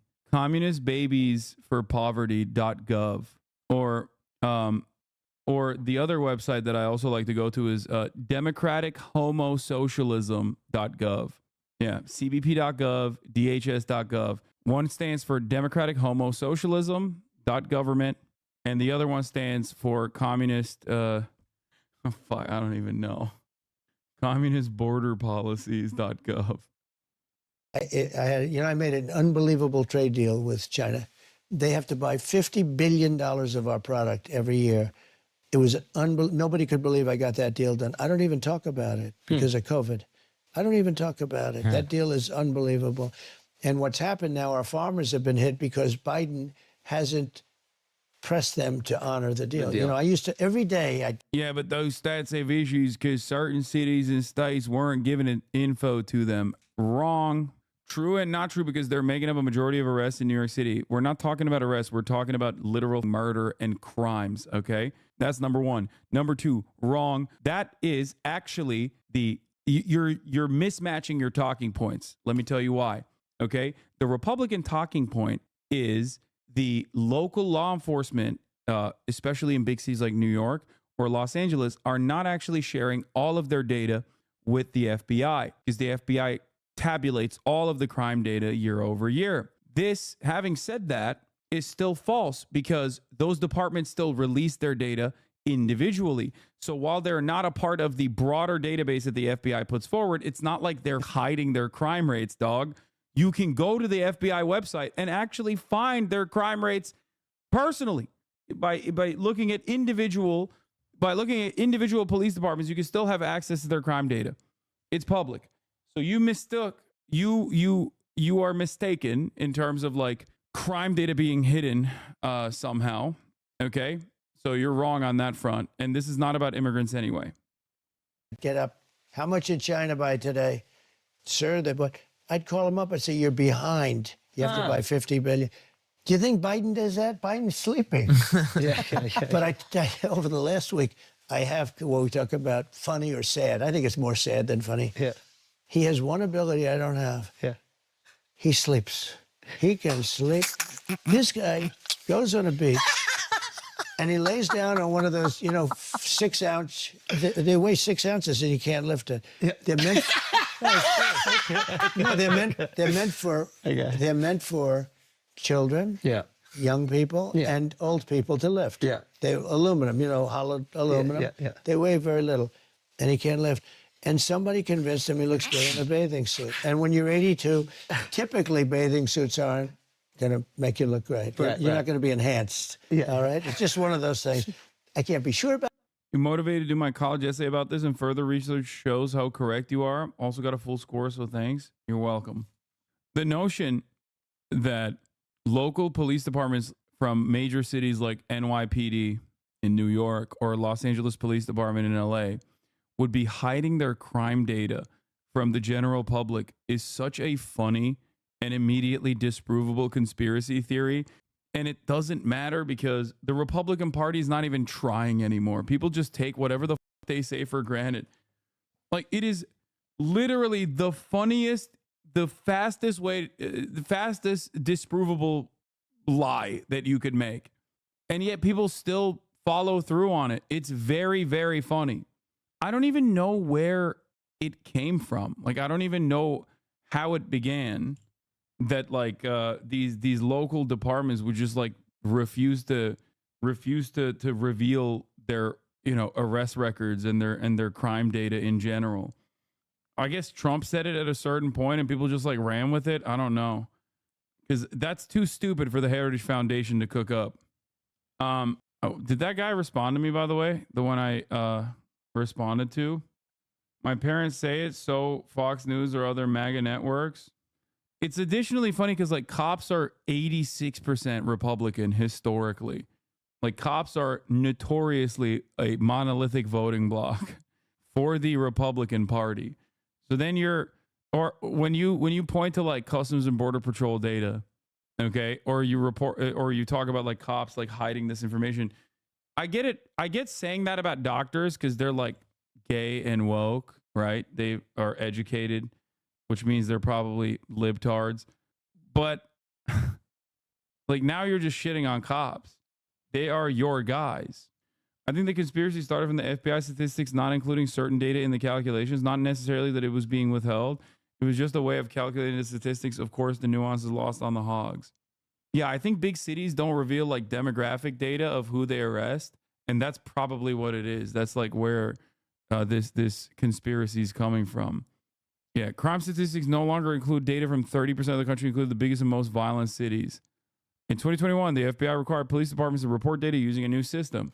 That year, data for about 65% of the U.S. population was covered in the FBI's annual report rather than the typical 95%. However, as a standard FBI policy, the missing data was estimated using comparable jurisdictions.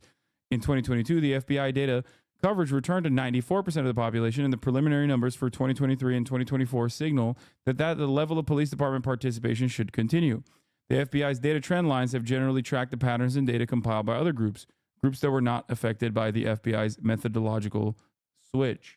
I guess that's where it is, right? Like Trump's comments follows the FBI's June 10th release of preliminary data showing that during the first 3 months of 2024, violent crime fell 15.2%. Yeah, that's probably, I mean, he's just upset that like there's less murders happening in the country because he doesn't give a shit about anything. He's just like, damn, that kind of ruins one of my talking points. You guys f***ed me up, you know? A lot of times if you hear a Republican talk about data, understand that it is most likely massaged or outright completely made up. They hate data. Okay? They hate it. They despise it. The facts don't care about your feelings. Shit is completely ridiculous. Anyway, like, here, I'll give you one example. The smart way to do this back in the day from a more competent Republican Party was to say that immigrants constitute a major burden on our social safety nets. Now, you might be thinking, how is that possible? There's evidence to point to this, actually. Billions of dollars, right? They would always say immigrants take billions of dollars in social safety nets from our public education system, yada, yada, yada. Now, the actual data for this is that the actual data for this completely proves it wrong, right? They were lying by adding the children that were natural-born U.S. citizens who are American citizens, okay, into the overall burden on social safety nets. That's just ridiculous. You're just saying, I don't like your parents, so I decided you're no longer American when you're constitutionally American. Get the f out of here. So that was the smart way to lie, which the competent Republican Party of the past would lie that way. That's how the think tanks would lie. Nowadays, the stupid way to lie is much simpler and much easier to dismiss. I don't even have to look through countless hours of data to tell you why it's wrong. Back then, I used to have to actually do more research even to disprove this kind of shit. How does Trump lie? He says immigrants kill hundreds of thousands of people every year. Hundreds of thousands of Americans are killed by undocumented migrants. Directly a lie. The actual number, according to communistbuttpatrol.gov, under the banner of the Department of Homosexual Activities, the DHS.gov, is that they're responsible in the fiscal year 2024 for 24 homicides. Now, why does Donald Trump lie like this? If you ask about it a little, if you inquire a little further, he'll say, oh, they're killing with fentanyl. Every undocumented migrant is actually stabbing someone with a fentanyl pin, causing them to overdose, as though that is how they're dying. Because there are thousands and thousands of deaths over fentanyl overdose. Except that's also bullshit. Because if you look at, again, the Department of Socialism numbers, The apprehensions happen at regular points of entry, and 90% of those apprehensions, drug apprehensions at the border, is American citizens. So it's not actually undocumented migrants that are responsible for the drugs flowing over the southern border. It's actually American citizens that are shipping it in. Super simple stuff. And yet Donald Trump lies about it non-stop. And so do the Republicans. You make these middle school jokes for some sophisticated reason, but it gets really confusing sometimes. I'm just joking. Yeah. The Department of Homosocialism. Survivorship bias, bro. The drugs apprehended are not necessarily representative of all the drugs that make it through. You're not going to do this right now. I can't tell if you're with me or if you're genuinely this stupid. Okay? This does not even logically make sense, okay? You cannot have a consistent supply chain relying on so many different factors, such as random undocumented migrants that are crossing the border, shoving fentanyl, like the Blaines with the bullets. What? Okay, I don't even know what he's saying. Never mind. All right, let's continue with this. About that, but typically, you know, depends what he's packing. He could. I don't know what the hell he's packing, but I don't want to, and I don't want to know either. I don't know, but he has an ability to fall asleep while on camera. He can lie down on one of those things, and in minutes he's stone cold out. How does he do it? And he's got cameras because he's the president, so they have cameras on him. Yeah. And then they show him sleeping on the beach. Yeah. You'll never see me sleeping in front of camera. How do we get you better at that? Like, what can we do? How do we work on that as a country? As a country? Yeah. We got to save our country. Look, we are a nation in decline, whether you like it or not. I hate hearing that. I know. I hate that. It. Hurts me. That hurts me. As a proud American, Well, what you like though is, but we're going to be greater than ever before. So that's, I think, the messaging that I think. Yeah. I think that's really nice to hear. Well, that's my ultimate message. But you can't avoid the fact that we've allowed 21 million people into our country in the last 3.5 years. And I don't know your persuasion. I don't know if you guys are liberal or what, but nobody can be happy with 21 million people openly walking into a place we don't know. And it was released last week that 13,000 of those people are murderers. 13,099. 13,000 of those people are in prison. They're incarcerated for murder, and they let them out. I think you... This right here is just simply has, I think, a DHS letterhead. This is every undocumented migrant that is responsible for a murder over the course of like multiple decades. The number of undocumented migrants on U.S. soil is, if you believe him, 21 million. So even on that front, that doesn't make sense. Trump is a shining new talking point, an outrageously false claim that was ginned up by right-wing media and then embraced by the GOP nominee as an official fact. Trump then embellishes the fact with additional falsehoods. Notice how he said he's seen a list and some on it have murdered 10 people. There is no such list detailing the killings committed by 13,000 people. That's just a figment of his imagination.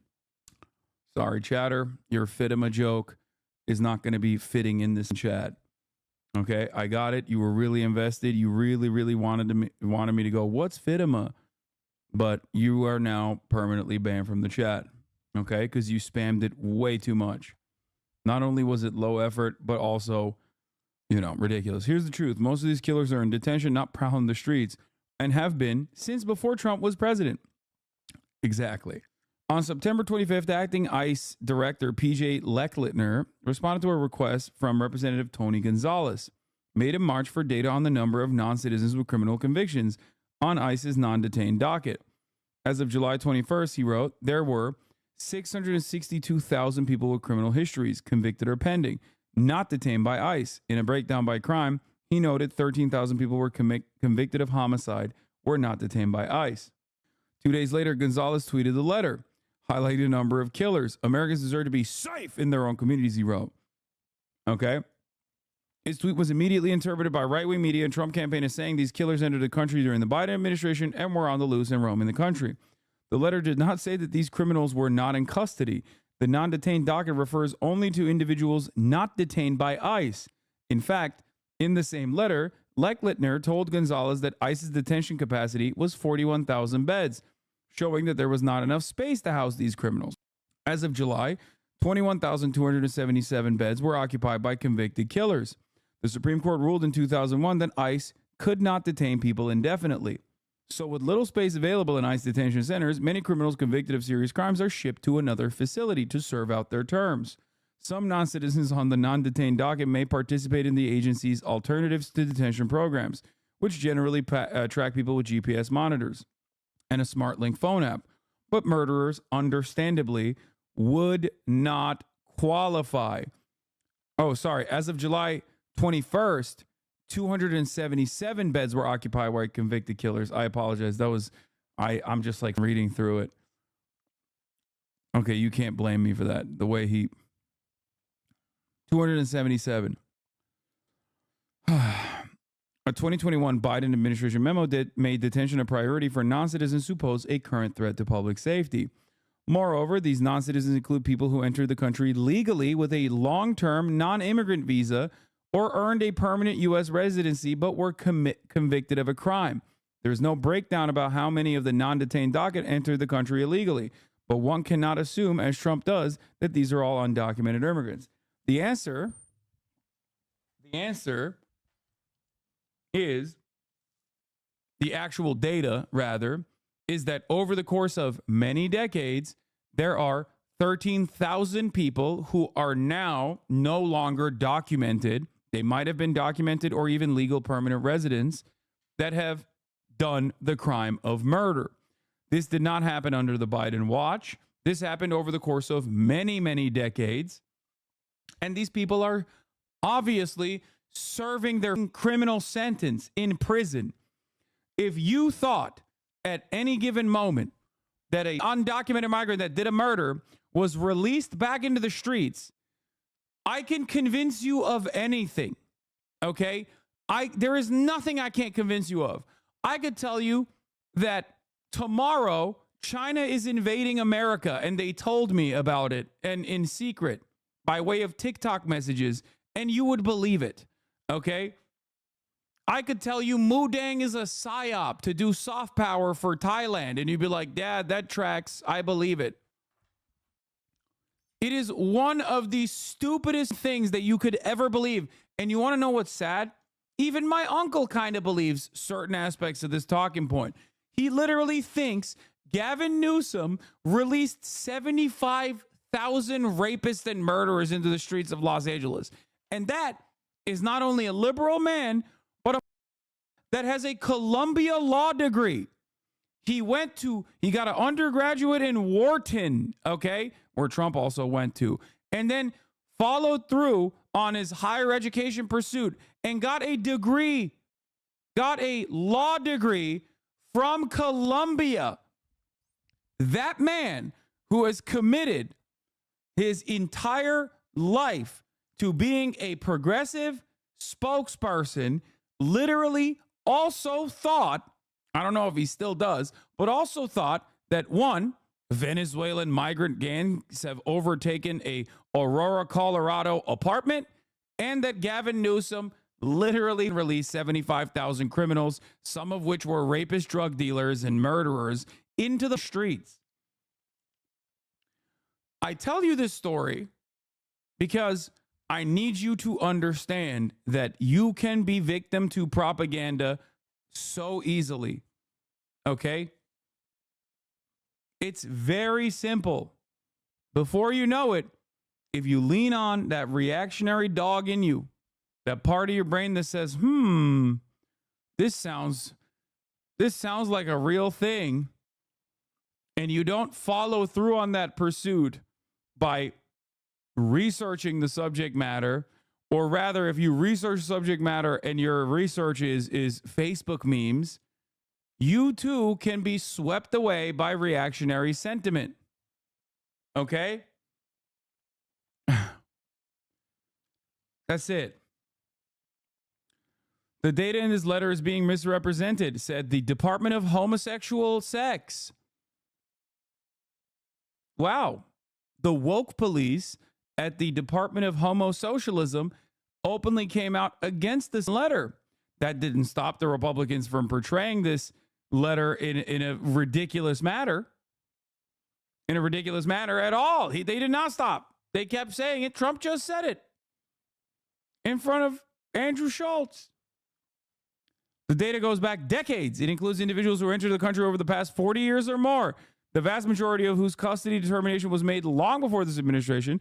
It also includes many who are under the jurisdiction or currently incarcerated by federal, state, or local law enforcement partners. I'm sorry.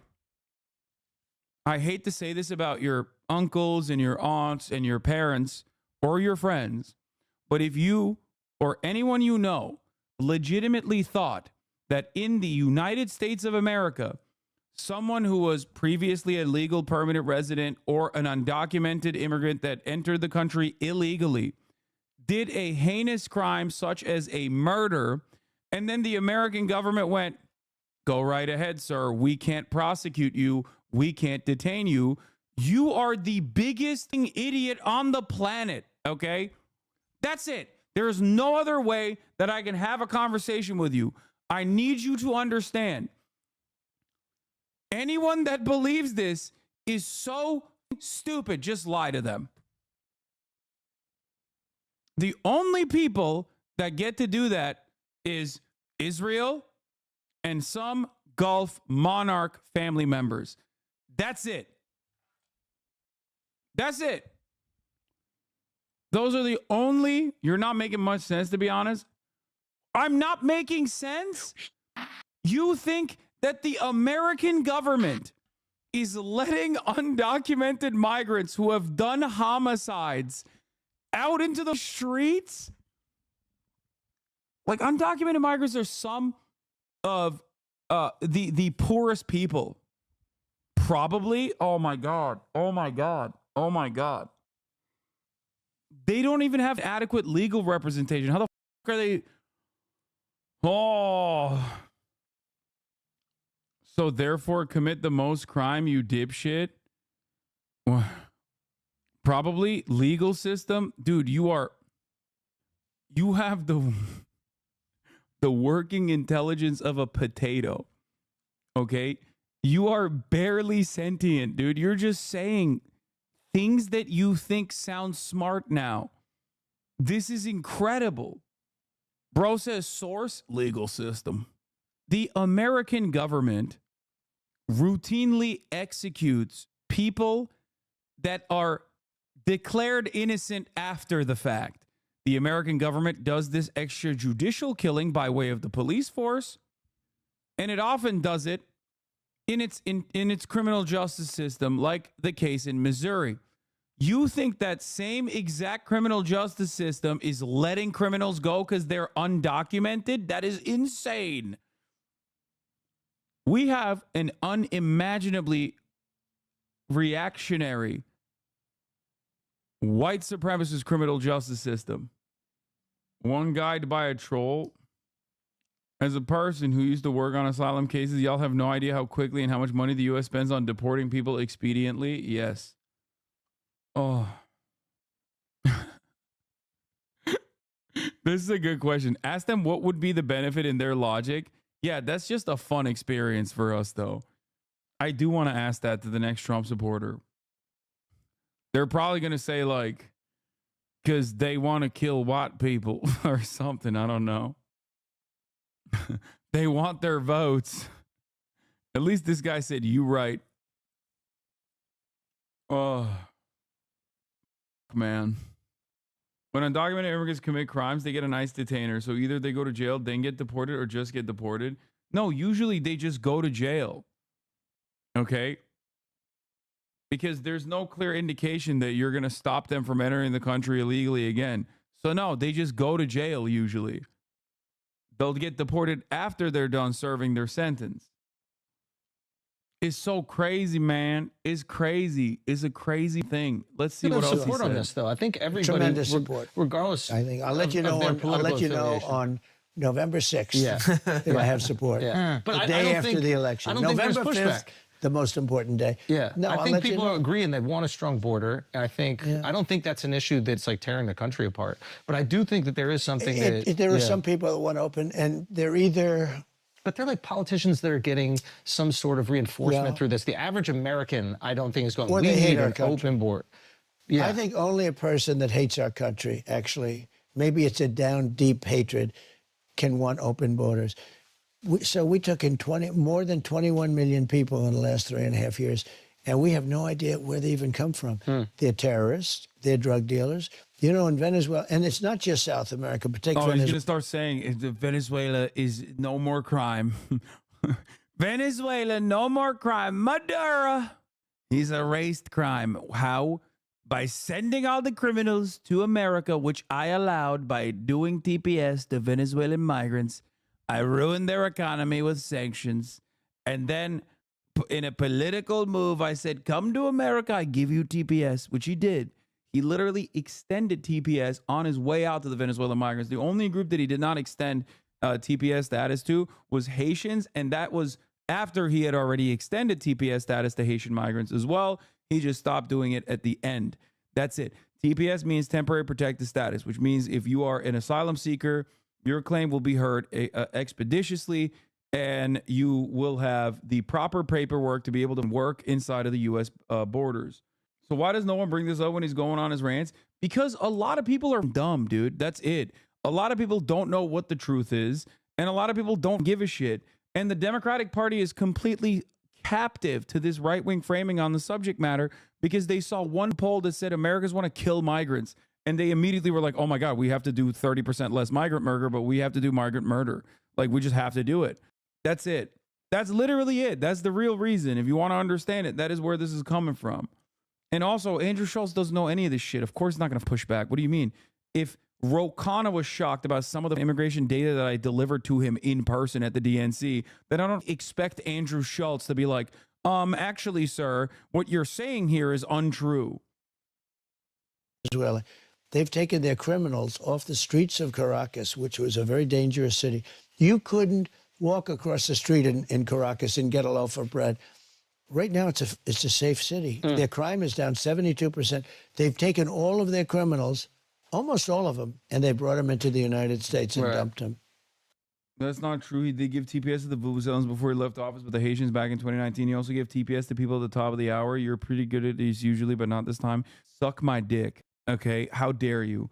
How dare you actually say the correct information in the beginning and then use that as a segue? God damn it. It's like, come on, man. It's 7 hours and 30 minutes into the broadcast. You can't be cooking me like that, dude. I'm off my game. I'm too focused on, I'm too locked in on fighting disinformation.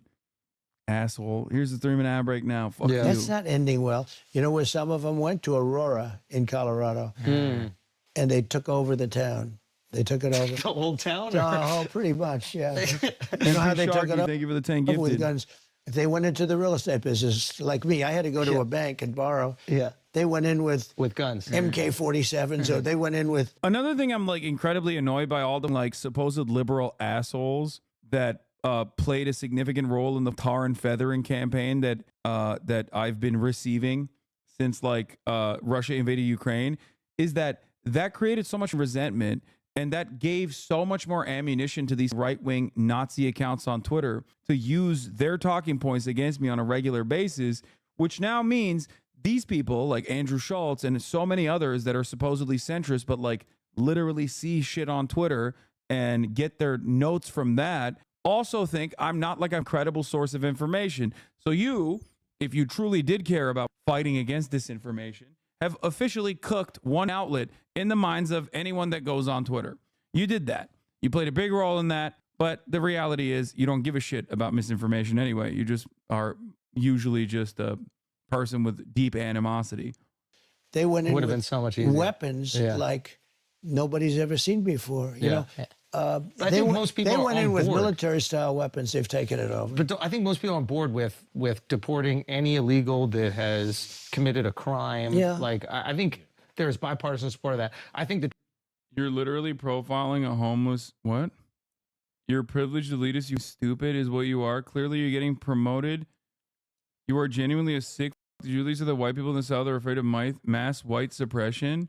What the fuck are you on right now? Hear me when I say this. You're a piece of shit. You are literally destroying this country for content. Clearly, you're getting paid for promoting Israel / the Democratic Party. You privileged elitist. You're stupid is what you are. Making content off people's destruction. Oh, he's unbiased now. Got it. Yep. This is real news. He's playing both sides. Sure. Absolutely. You're literally profiling a homeless man in Florida as a pedo / racist. Yeah, bro. Yes. If you think I'm being paid by, like, out of everything that you just said, if you think that I'm being paid by the Democratic Party in Israel, you need to immediately up your schizophrenia medication. Like, you need to, you have gone way past the point of like missing multiple instances where you were supposed to take your medication. You've gone above and beyond. Like, you need to go to the doctor immediately. You're a millionaire sitting in your house talking about people who've just lost everything. What are you saying, dude? I don't even think you need medication. I think you need to lay off the crack pipe. I have a few minutes to spare today, so I'm thrilled to hear you spit out rhetorical bullshit and watch you transform into an Israeli Zionist IRL. I love this. You are now the exact entity you hate. You are going to gaslight the fuck out of people's situations you know nothing about. People will die from this, and you do not give a fuck. What the fuck? 59% of American immigrants live in the U.S. South, but no, they're all in Springfield, Ohio. What the fuck? Ban me, I'm just a peasant chatter. No, dude, you're not a peasant chatter. You're just insane. And I don't think I can explain to you how deeply mentally unwell you are. You probably do need to get medical help. I think you might be having an episode right now. What the fuck? You definitely need to log off though. Straight up. I am worried. I think this chatter thinks all your sarcastic comments are real takes. What the? Bro, I'm sorry, but you have no idea what you're talking about in regards to the South. That's all. What have I said about the South? What? I think you think I'm someone else. Like, if you... Now I want to know what she's saying. No, I think he's a millionaire. I'm just fast at typing. What? Every single thing that you brought forward is the exact opposite of what I have advocated for. I am a little worried about what you think I'm saying. You're literally saying I'm an addict off my meds, crazy? No, you are on crack. That's for sure. Like, if you think I'm being paid by the Democratic Party in Israel, you have to be on crack. Guest star? No, I'm not going to. What do you think? This is a kick stream, dude? I'm not going to like abuse someone who is very clearly having a mental health episode. Y'all are crazy. The tricky thing comes, and honestly, I have empathy. Like, you're a business owner. Yeah. There's been people, I'm not trying to out you, but like, there's been people I'm sure that might not have had like legal citizenship that have maybe worked in various businesses. Yeah, that's true. And it's like, you know, I've definitely been taken care of as a kid by people that weren't legal, babysitters and stuff. So there are people that maybe would like a path to citizenship that I have a lot of empathy for. You have to start with the criminals. Agreed. Okay. Look, but maybe we can. It's very tough. Maybe we can open our hearts a little bit to the people who are trying to be, you know, good, hardworking Americans. And you know what's going to happen? You're going to be in the midst of this. Now, you know, Dwight Eisenhower was sort of a moderate, General Eisenhower. Did you know? Bro, he's about to say the most unhinged shit that Dwight Eisenhower did that he loves, the Bracero program. Oh, that they had 8% generals, president of the United States. 8% were generals, 92% were politicians. And then you had Trump. See, that's a weave. You know, we go off at just I like that. Because now, like, where are we weaving to? I'm into this. No, think of it, because we're talking about generals, and then you get back onto the general. There you go. Because what I was going to say is that Eisenhower. I like the play-by-play for the week. No, it's good though, isn't it great? We're going through it. We mention Eisenhower, and then I say he was a general, 8% generals, 92%, and now you go back. Okay, it's part of the weave. You know? Then you go back. No, you got to keep it all together. You got to be sharp. If you're not sharp, you're dead. Think of it. Think of it. No, but think of it. So we have 92% and 8%. Nobody, no admirals, and no business people until me. So now we have me. I'm one. Yeah. So I'm. And then maybe things change after that. Here's. No, I think it will change. There'll never be another business person that ever does this. Okay, here's a question. Because I've been treated so badly that I think that no person of success. Don't forget, my whole life was deals. Most guys are stiffs. Yes. Like they'll run for office. There's no deal. There's no nothing. You can't get yourself in trouble much. Yeah. You can be a crooked politician, which some are. Yeah. But basically, I do so many deals. I do hundreds of thousands of pages of documents a year. You know, when I'm really in the mood, right? Yeah. And if they find one page, I got myself a problem politically. Yeah. Okay. Look at it. They went after me for years on taxes. Yeah. Years. Yeah. They went to the United States Supreme Court. I gave them tens of thousands of pages, and you never heard about it again. Well, that is what often happens, which is probably incredibly frustrating. Yeah, rich people never successfully launch a mountain of paperwork against underfunded government agencies, especially when it comes to like tax stuff. The entire system is designed in a way for a real estate magnate to be able to skirt any responsibility. Get the out of here, dude. Also, I thought we were talking about Eisenhower. Frustrating, which is lobbing an Well, that's the allegation, problem, yeah. and then when it's proven to be false, they just move on. Oh, they don't It's even kinda write quiet. about it. I called the New York Times on something. I was right, and they The said, Russian "Are thing you was- going to do?" was wild, Yeah, like- the Russian hoax. Yeah. Yeah. Well, I'm suing Pulitzer. You know. The way I know Donald Trump's talking points better than him is kind of funny. The reason why he brought up Eisenhower was because he was going to talk about the Bracero program and how he was seen as a moderate and he deported 1.6 million Mexicans and everybody loved it. That's why he was going to say it. But because his brain is scrambled and fried, that he just like doesn't even know what his talking points are. And he just jumped over the talking point and started talking about like, my administration does deals. I'm doing so many deals. Don't know this. They got a Pulitzer Prize for their New York the Times, hoax? Washington Oh, wow. Post. Yeah, for the Wow. hoax. They got the Pulitzer Prize. Yeah. So the writers got Pulitzer Prizes for their brilliant coverage of the Russia hoax. But Interesting. it turned out to be right. So Yeah. we wrote a letter to the Pulitzer Prize, Yeah. right? You know, the committee, it's a big foundation. Yeah. And we said, it's a lawsuit that's going on right Yeah. now. And we said, we demand that you take back the Pulitzer Prizes. We demand a apology. Yeah. Because you're actually, by leaving them, you're sort of saying it happened and it didn't happen. Everybody now is Yeah. You're giving it rewarding up. the lie. Yeah. So I sued them. They said, well, we did what we did. We're not, okay, Yeah. that's okay. That's all right. So I sued them. And they've got themselves a big problem now. Yeah. And this suit's moving along. And I think we're going to win that suit easily because they gave people Pulitzer Prizes that were wrong.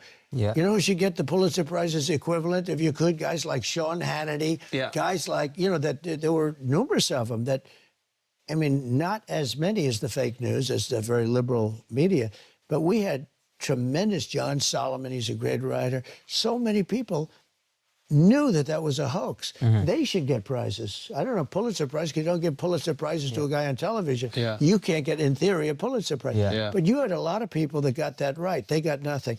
So we sued Pulitzer on the basis that they should absolutely take that prize back. And I said, by not taking it back, you're trying to say that it actually happened. You know, in a way, Yeah. I'm saying you're defaming me because by you Yeah, I not think taking those there's prizes back, justification. you're actually saying it happened. Take a break for a second because some of y'all need to upgrade your wallet. Some of y'all don't because last year you scooped up the Flagrant Extra wallet. Okay, we collect. Bro, the amount, what the fuck? The amount of ads, bro.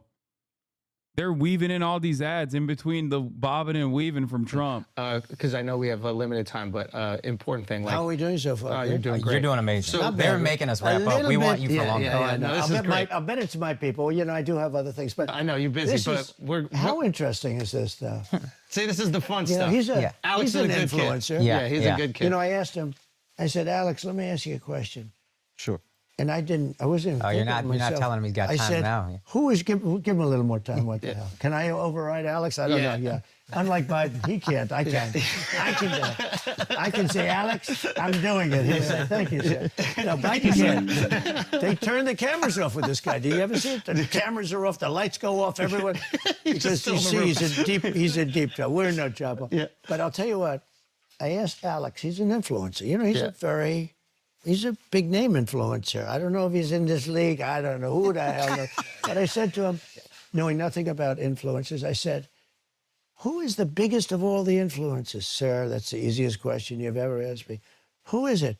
You, sir. True. I said, "Me? I never thought of it." He said, "You're the biggest. You have hundreds of millions of people. You have more people than anybody else by far." You know, before they took away, I went from having 280 million on Facebook and Twitter and Instagram. The three of them combined, 280. I think I was number one because Zuckerberg told me that. He came to the White House. He said, "Congratulations, you're number one on Facebook." You know, so I went from that to having nobody. That was like cold turkey, right? You'd call that cold turkey. Like, that would be like if we didn't do business with China. One day I said, "No more business with China." That's, you go cold turkey, right? And I went and I said, "Boy," but I had a lot to say. This was after the presidency, of course. You know, they do it after the presidency. During the presidency, they're a little bit very nice. But anyway, but I went totally off. I had nobody, and I had all these ideas, and I couldn't get the word out. And I had some good thoughts, and people wanted to hear my thoughts. And I did a thing called Save America, and essentially it was like the old-fashioned. You guys are far too young. In the old days, what we did, we didn't have tweeting, or we didn't. Hasan, who are you texting? Your mom. Have truth. Truth is doing great, by the way. Would you please use truth? I love truth. Use truth. Claim to watch Trump to make fun of him. You haven't made fun of him. Okay, y'all are being ridiculous, dude. I spent top of the hour. I already ran it, dumbass. I spent like an hour addressing one of his false statements. Like, it takes a while, you know? Why are you platforming Trump without any pushback? Because I like him and I want him to win. Truth, everybody, it's my voice. But I also use X. But I went from having all these people, and I did an old-fashioned press release. It's called. We used to go to press release. And somebody would write up something and send it to all the periodicals. I started doing it, Save America, and they got longer and better and longer, and I started doing it. And man, I had millions of people. Now, nobody else could do that because, you know, if somebody puts out a press release, it just doesn't work out too well. But I did it, and it did well. And then I did Truth. And I'm very good friends with Elon, and we owe Elon a lot for what he's done with X. And I use X too. But my voice is on Truth. Cucked. Absolutely the most cucked thing to say. Calling Twitter X Omega cucked. That's it. By the proof of the last chatter, you can't be making jokes like that anymore, Lamau. True. Yeah, well, if I primed my jokes and my sentiment to like the most insane person, then this would be a much more boring broadcast. And it's done really well. I mean, if I want to get something out, I put it on Truth, and everybody picks it up. You know, that's the thing. You put it there, and then you see other people. No, it's picked up all over the place. It's picked up. I mean, I could be on anything I want, but I put it out on Truth, and it just gets picked up all over the place. So it's been very good. But he said I was the #1 influencer. See? The weave. The weave is great. Okay, question. Okay, you've got your son, Barron. Do you think I'm the #1 influencer? I think it's so Rogan. I think it's Rogan. Okay, I can't do this anymore, dude. Dude, come on. Like, this absolutely demonstrates like how primed, how locked in, how lasered they are into a very, very specific orbit, let's say. He's not wrong. You see the Spotify charts? Come on, man. Like, if Trump is on the influencer equation, then Taylor Swift is. Like, what are we talking about? Like, if we're talking anyone and everyone that is technically considered an influencer, like, who's the most influential person on the planet? It's not Donald Trump. Like, I'm not saying Joe Rogan is not a known entity. It's just when you ask someone who's the most famous person on the planet, your opinion should probably be something like, I don't know, Cristiano Ronaldo, you know, Taylor Swift, something like that. Not Joe Rogan. Are you kidding me? Like, that's so ridiculous, dude. Yeah, it's like saying Kid Rock. You and Kim Kardashian. Like, Kim Kardashian influences the shape of women's bodies and faces. Yo, come on, Andrew, you old, man. Even Kim Kardashian doesn't have that motion no more. Like you see so many, they're literal Do they want to shape look of like, human do beings. they want to look like her?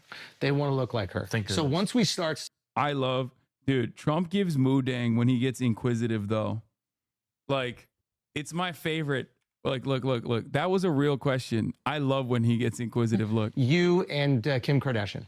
Like, when he was talking to Theo Vaughn, and Theo Vaughn was, like, talking about cocaine, and he's like, wow, so you like it? You like doing it? It makes you feel good? Like Kim Kardashian influences the shape of women's bodies and faces. Like you see so many, they're literal Do they want to shape look of like, human do beings. they want to look like her?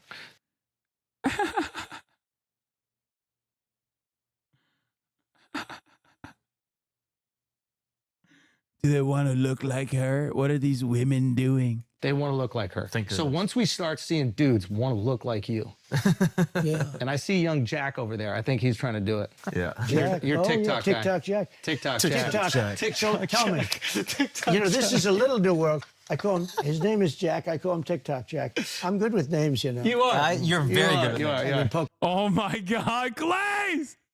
Glaze! You're very good, sir. Sir, you're the best at names. Some say names didn't exist before you, sir. Hey, yo! This man! Bro, have some decency. God damn! Sir, you're so good at names. Pocahontas. Yeah. We have names. Oh my God! Stop! Stop! He's falling over himself. He's dying. You are. You're very good at You that. are. You And are. Pocahontas. Bro, this is like, are you trying to him? Bro, this is like, are you trying to have sex with Donald Trump? Are you sexually interested in Donald Trump? Because, like, the level of fake enthusiasm you're demonstrating in this moment is like, you gotta want to him. Like, that's crazy. Yeah. We have names. What about, and there was, He's rolling on the floor laughing, okay? He's raffle mouth. Tampon Tim was good. What about, The is that? problem with Tampon Tim, it's hard to say. Yeah. In other words, It's a mouthful. it's a lot. He's Ishbal, as the Zoomers say. It's like, that's so good. You said Pocahontas. What the? And you can't stutter it through when you. It's really a lousy word to say. Yo, you hear him choke on it? That was him gagging. He went. Yeah. But it's quite accurate, right? There are some, like Comrade Kamala. It's a little hard to say. She's comrade because she's obviously a communist. Yeah. She's horrible. Obviously. That much is obvious. Obviously, she's a communist. So I call her comrade. Yeah. And it's not bad. But when you put the name, Bro, even he doesn't like it. He knows there's no motion there. He's like, it's not the best. names together, it's gotta a pee. little. You got to be able to pume. No, you got to be able to put it out there. What? But we have a lot. What the fuck was that? Hey, yo, what was that? Bro, I'm about to piss my pants. That was A crazy. lot of them I can't go into with you because some of my best ones. Some of my best ones are from the Republican primaries. Oh, yeah. And they're all friends of mine now. Oh, and I now don't you wanna- got to be nice. So I've What taken. about that- Mike Pence? You got anything for Mike Pence? Well, it's a shame because he and I had a very good What happened to him? relationship. Hanging out He somewhere. couldn't cross the line of doing what was right, in my opinion. Some yeah. people would disagree with that, but he had the right to go and put them before the legislatures and have them reassess because they found out a lot of bad things. And he had a lawyer that said he didn't have that right, but he did have that right. And you know why we found out that that was true? Because they changed the law after the election so that he couldn't do what I said he could do. Yeah. Okay? They changed the law so that a vice president could no longer do what I said he could do. So, in other words, I turned out to be right. But it's a shame. We had a very good relationship for 99.9% of the thing. Yeah. And, you know, I think he's a good man. I think he's a good man. good. Unfortunately, I wish he would have had the stamina, maybe courage, maybe both, to go further, because we have to have honest elections in our country. And if we're afraid to challenge an election, we're in big trouble, you know? They say, if you challenge, they've challenged elections. The Democrats, look at Maxine Waters. How dare them, you know? not going back. They've challenged Stacey Abrams. Yeah. Almost all of the Democrats challenged. Yeah. But when we challenge, they say, he's a threat to democracy. Yeah. These are con artists, and they're very bad for our country. Yeah. So I'm going to weed them out. We're going to weed them out. I'll do it in honor of you. Okay, so tell me this. So tell me this situation. Okay, Barron is 18. He's handsome. He's tall. Yeah. He's rich. He's got the whole ball game. He's That kid. unleashed in New York City. That's- Are you sure you want to reverse Roe v. Wade now? I mean, maybe give him a few years, you know. Well, get you know, his- it's up to the states now. It's up to the states Yeah. because I believe in exceptions and all of the different things. You've been vocal about that. I've been very Would well. you try to no, Oh, come on. Bro, Jesus Christ. Okay, you don't have to help him, dog. Jesus Christ. I guess he can. His audience is probably like 98% male. I mean, I think a lot of people agree with me. Yeah. You know, it was very. No one. It's the one thing that is a major loser for you, dude. It is crazy. It's like he knows it's the one issue he hasn't been able to like expertly communicate out of. Ain't nobody agrees with you on this. Nobody. Very, very strong, very, very tough. And Republicans were going to lose a lot of elections having to do with a lot of other things, too, because there are many issues. We have the border, we have this, we have wars, we have everything.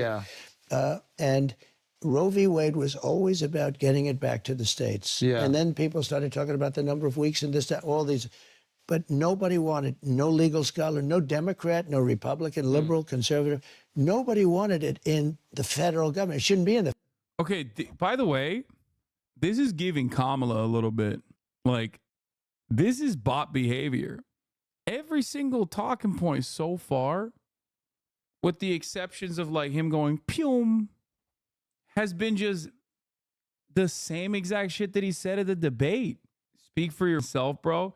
No, I mean, there's like moments in there where the human jumps out, but like, he's just been saying the same shit during the debate, during his speeches. I would say that his Theo Von interview was significantly better than this. Like, obviously he's gonna do messaging discipline, but like, no, dude, now you need the pills. No, like all of the important notes that he hits on are identical. He's even he's talking to Andrew Schulz about how every legal scholar agreed with him on Roe v. Wade.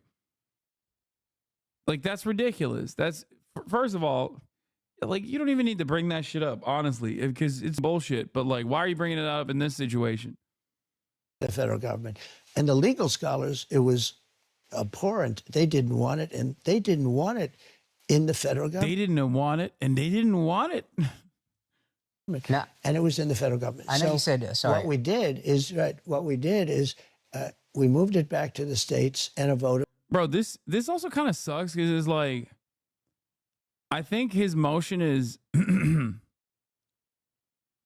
I think his motion is gone a little bit, but like, you got to throw a wrench in this. You have to, in order to make this more entertaining, you got to like sometimes be a little bit more adversarial, because like, otherwise you're just letting an old man drone on and on and on, and it's boring.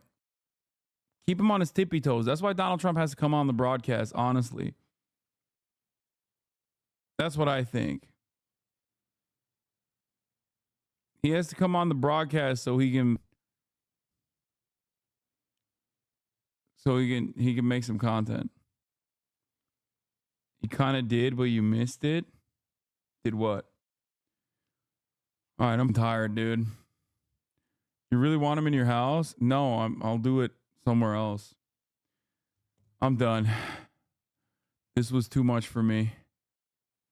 Okay.